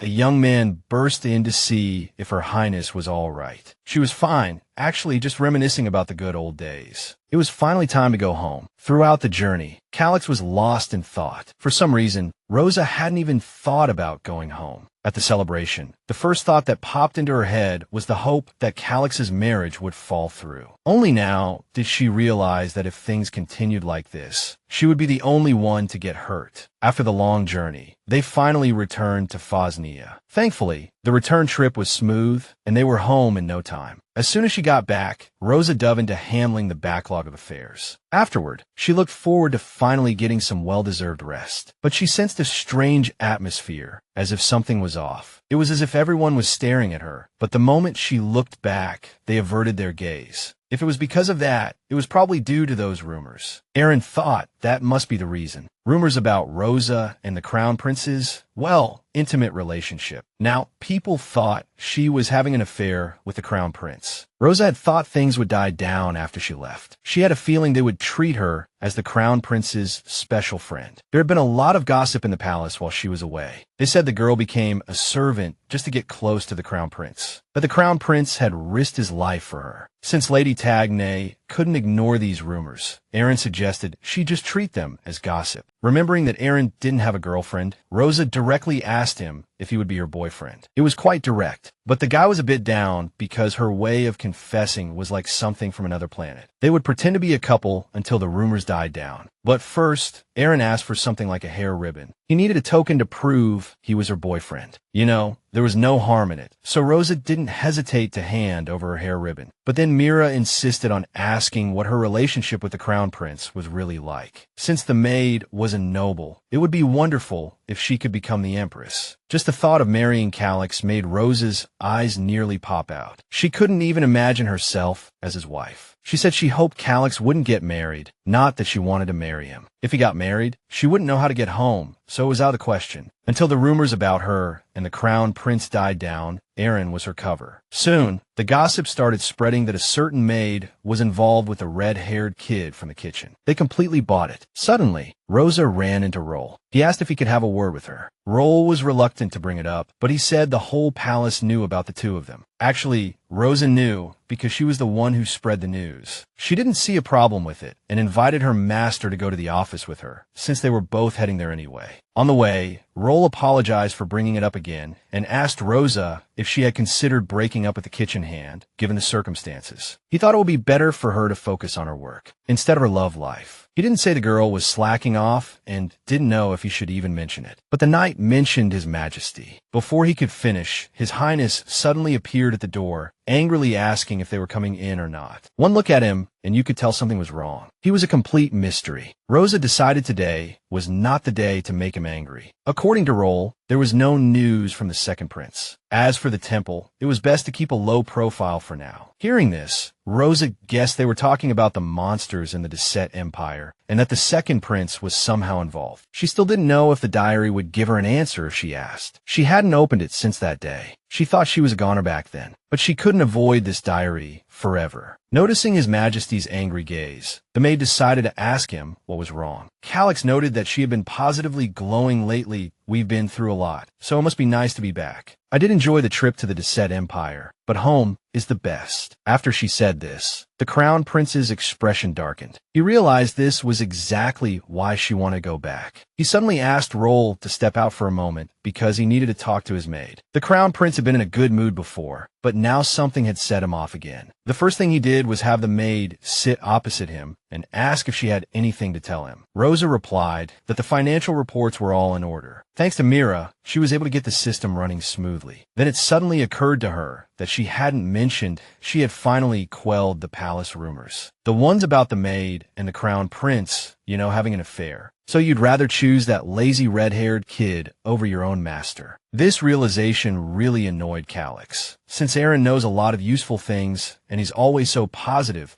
it's obvious you plan to marry him. That's complete nonsense. Aaron was just a friend to her. She needed to quell the rumors about her and the Crown Prince. So Rosa asked Aaron to play along. Hearing this, Calix almost lost control. He said she should have told him beforehand. So all the rumors about her dating that red-haired kid were a load of nonsense. After hearing this, Calix burst out laughing like a madman, just like in the novels. Then, in an instant, he calmed down and told her to leave, but to call Roll in on her way out. Roll had overheard the entire conversation, and now he had to deal with His Highness's wrath. That damn Rosa Estenia is driving the Crown Prince crazy. She's playing with people like they're toys. Roll decided to intervene, asking His Highness if he really wanted to marry her, knowing his heart belonged to Rosa. Calix called it nonsense, but deep down, it was a truth he had to face. She has no power and no family to protect her. It could be dangerous for her to stay at the estate. The Crown Prince didn't want to hear it. He had never considered such things. In fact, he had observed Rosa and her new boyfriend from afar several times. He didn't even know why, but when he saw her happy, he would get a strange feeling, like an emptiness inside, accompanied by a burning sense of injustice, as if his desires had been betrayed. Anyway, he decided to get back to business and talk about the summoners. Then Roll explained everything that had happened regarding the summoners and their demons. He certainly knew what His Royal Highness was worried about. He was afraid someone would once again take away someone he cared about. Maybe he saw feelings as a weakness, but sometimes you just have to hope for the best. Tonight, Rosa decided to check the diary. She wasn't afraid anymore. She wanted to get this over with. Opening it again after so long, she just hoped everything would be all right. The girl learned from the diary that Lady Mallory said to be wary of the dragon. Rosa was surprised it was just that one sentence, and she didn't even know who Mallory was. But these inscriptions on the magic circle, she had definitely seen them somewhere before. The elves were a race that once served Marius, and Hamel was the cursed land where Marius was buried. Gods, dragons, and other ultimate beings. This led the girl to discover a terrible truth about Marius. Realizing what was happening, Rosa was terrified, thinking this couldn't be happening. She was facing some kind of dark,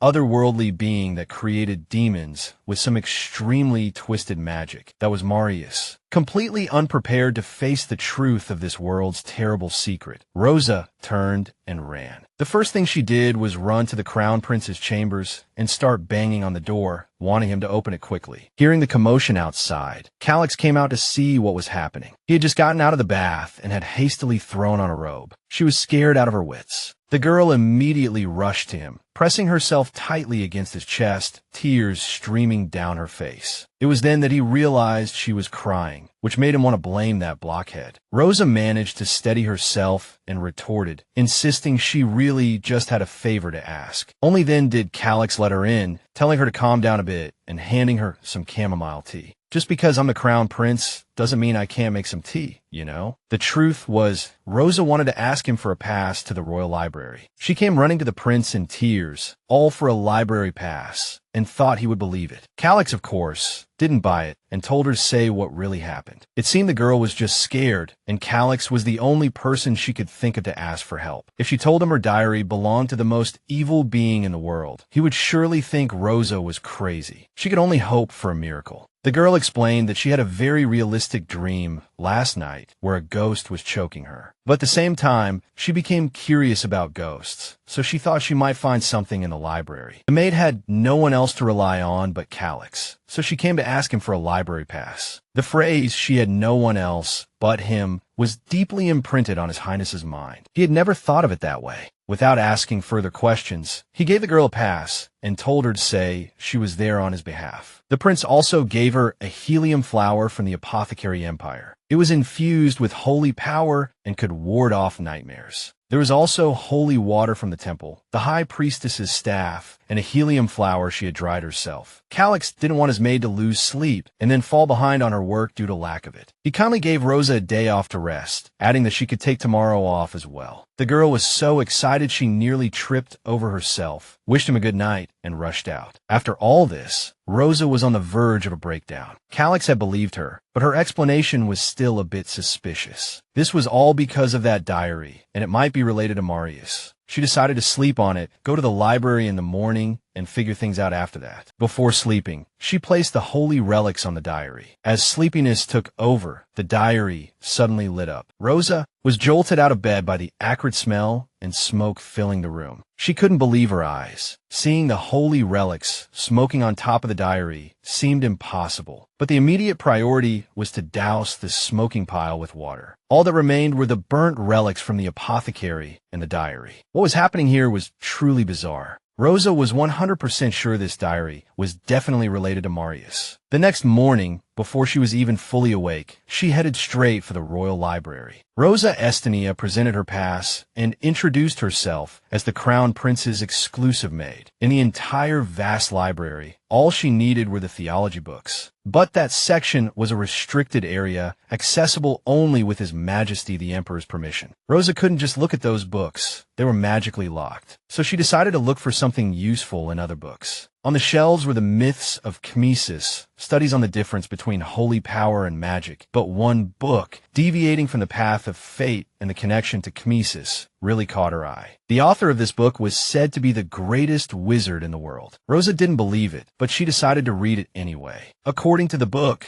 the goddess of fate was actually under the control of Kmesis. Okay, so Kmesis was the ruler of the empire, but the goddess of fate, she had her own holy book. After flipping through a pile of ancient texts, they discovered the goddess of fate was separated by deity. Kmesis had once raised her to the heavens to destroy Revlon, but Marius managed to stop it. Even so, once the prophecy of fate spread across the land, it could not be changed. It seemed the prophecy was something no one could change. But there was one person who actually dared to defy it. That risk-taker was the first emperor of Phosnia. The record said the first emperor was originally a military slave, but somehow he became super intelligent. If it weren't for her damn diary, Rosa would be easy to control. Demon summoning was a long-lost forbidden magic, but descriptions of how to use it still existed, though they were hard to come by. The author of this book was the only mage who visited the continent once every 4,000 years. To tell the full story, he had to start from the age of mages. In short, he was a genius of the Mage Tower, a brilliant mage. That should be enough for Rosa. Drawing conclusions from the book, first, you can't change fate. Second, it can only be changed when the person trying to change it is, well, not exactly from around here. Also, when the goddess of fate prophesied the world's destruction, people summoned a being from another dimension, a demon. To do this, you needed to prepare 34 materials. Rosa didn't quite believe the book she read, so she thought it best to ask Aaron. The situation of Phasnia's first emperor was very similar to Rosa Estanius. She suddenly understood. She should be looking for information about the goddess of fate, not Marius. Back in her room, she saw the miraculously surviving diary again and knew she had to check it. It's best to eliminate all possibilities until only the correct one remains. The moment Rosa opened the book again, a system panel with English text popped up. She was completely stunned, having no idea what this was or why it was here. After loading, the message changed. Summoned soul has been disconnected from the body. Recalling the day Rosa started all this, she was far less excited now, as she was still completely lost. The book system suddenly detected a virus. Virus, scan initiated. Virus Mallory detected, level 45. Virus Fabia detected, level 4. Antivirus required. As soon as Rosa moved Kmesis's holy relic, the infection level of the Fabian virus dropped. From what we've seen, Fabian is Kmesis. Then Mallory must be Marius. But Rosa still didn't know what either of them wanted from her. Suddenly, the Mallory virus caused a system error, corrupting the soul data and separating the summoned soul from its body. A second later, the message changed. Leech Aaron's main body no longer exists. Soul data upload failed. Soul data upload failed. The sentence repeated over and over. With every second, the girl felt her blood boil. She jumped up from the table in a rage, pulled a knife from a drawer, and ordered the diary to shut up. As if possessed, she started hacking at the diary, screaming that this couldn't be happening. Chiron was convinced she was still alive, that this was all a lie, and that she would definitely go back. Exhausted, she collapsed to the floor, slumping over the remains of the holy relics. She told herself it was all a nightmare, and it was best to sleep it off. The maid convinced herself it was just a nightmare, believing everything would be fine when she woke up. But she couldn't sleep. Now she didn't know what would become of her, or even what she was still doing. The girl didn't know who she was, or even if she had ever been Lee Chiron. She curled up under the covers, telling herself this was all a dream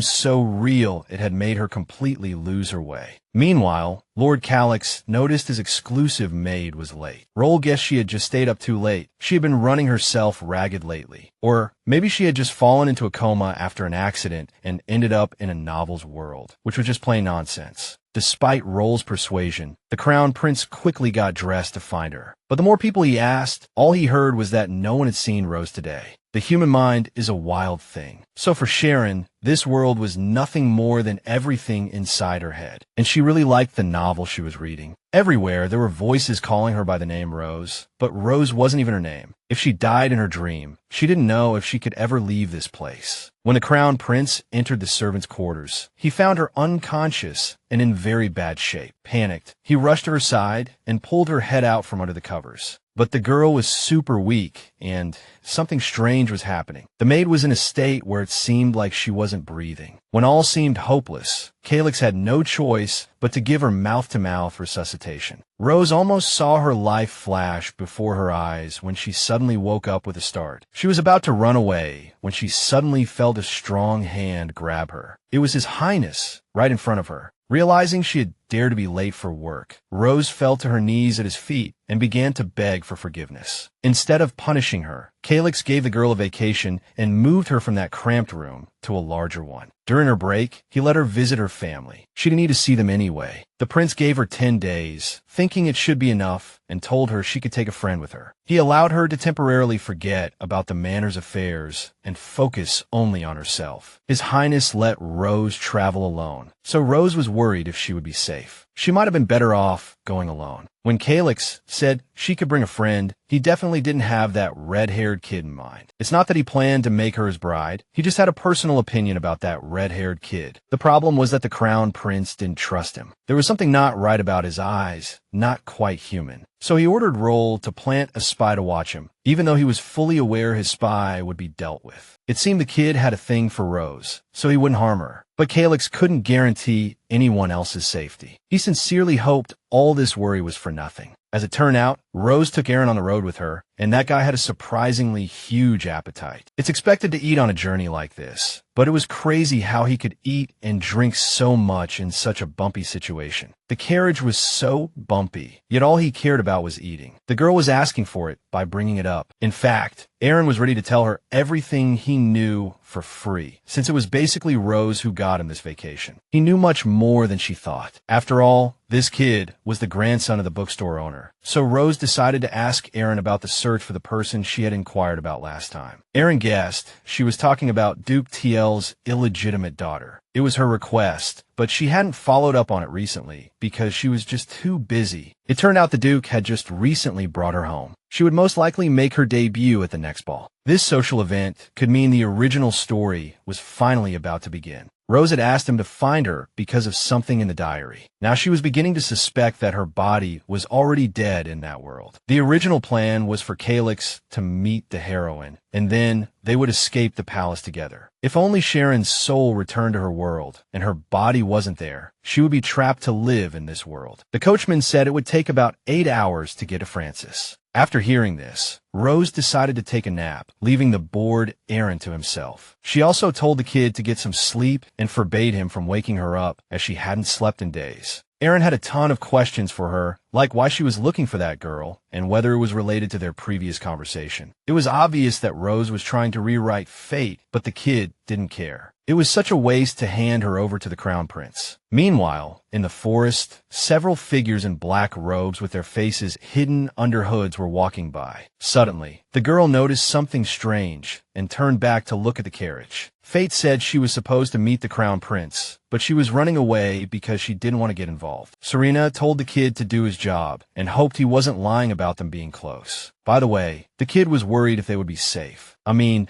the carriage was heading straight into monster territory. This guy was sure the temple was somewhere around here, but Serena clearly didn't trust him. He was the only one who listened to her and could actually help her get what she wanted. The Tay Forest was usually safe. People often took this road, and nearby settlements kept an eye on things. The kid felt that something must have forced the monsters to come here. When they came face to face with the monsters, the terrified coachman bolted into the woods. An incredible monster made of bones and skulls, shimmering with dark magic, appeared before our heroes. Rose peeked out the window and was terrified after seeing the monster. She had never seen anything like it. To avoid being noticed, she ducked down and told Aaron to keep quiet and not make sound. These monsters were truly terrifying, and one of them was even dressed like a leader. At that moment, Rose just prayed it would pass by, but the Bone King swung that huge sword and slammed it into the ground. Taking advantage of the enemy's distraction and the chaos, the heroes dashed out of the carriage and made a run for it. Miss Estania had always thought Calix was the root of all trouble, but now it seemed she herself was the problem. Aaron had no idea what she was talking about, but he knew not to call the Crown Prince by his name. He thought it was the Lich King. Wherever Rose went, something crazy always happened. The situation was much worse than it seemed. Royal skeleton archers joined the battle. At their master's command, they drew their bows and shot arrows into the magical forest. Just then, Aaron blurted out that the price for using demonic power was, well, something else. During the Age of Demons, humans summoned a demon from another world to prevent the complete extinction of humanity. He charged up and through the stone, hitting the archer right on the head. And so the situation took a real turn, and those people ended up as the Walking Dead. Rose was stunned. She couldn't believe Aaron had taken down a monster with a single stone. From the looks of him, the big baddie was Prince Dexel. This made Rose even more scared. She grabbed her companion's hand and told him to get out of there quickly. But that wasn't happening, not for this desperate guy. He let go of her hand and told her to go on ahead. This kitchen helper was ready to throw down with these guys. He hadn't worked in Terrence's kitchen for a year for nothing. Rose tried to stop him, but felt a powerful force push her away from her chest. She couldn't even touch him, and it was time for her to run. This ordinary guy had gone crazy, thinking he could fight monsters with a kitchen knife. If she was worried, he told her she could go call for reinforcements. Things had gone way too far. A damn tree fell right in front of Rose, and she trembled with worry. She warned that idiot not to do it to her, you know? Anyway, enough nonsense. The most important thing now was to get out of here alive. As for whether Aaron would die, well, Rose had a dark sense of humor. Since there were no witnesses, this little helper was ready to have some fun. Exhausted, Rose kept running, never looking back, trying to find help as quickly as possible. She didn't know how far Francis was, but she was sure Aaron wouldn't last until she got back. Suddenly, she tripped on a stone and fell flat on her face. And guess what? Her diary fell out of her bag. She swore she would give it a bath in Chemosis's holy water if it just told her how to defeat those monsters. Just then, a bright light burst from the diary, and its magical aura shot up to the sky, for real. The damn diary said nothing, only that Rose should be careful of the dragon. Apparently, it didn't understand she was in a real predicament right now. The diary kept nagging about some dragon, as if it wanted her to give it a holy water bath or something. In fact, Rose hadn't planned to bring Aaron. She thought she would be coming alone.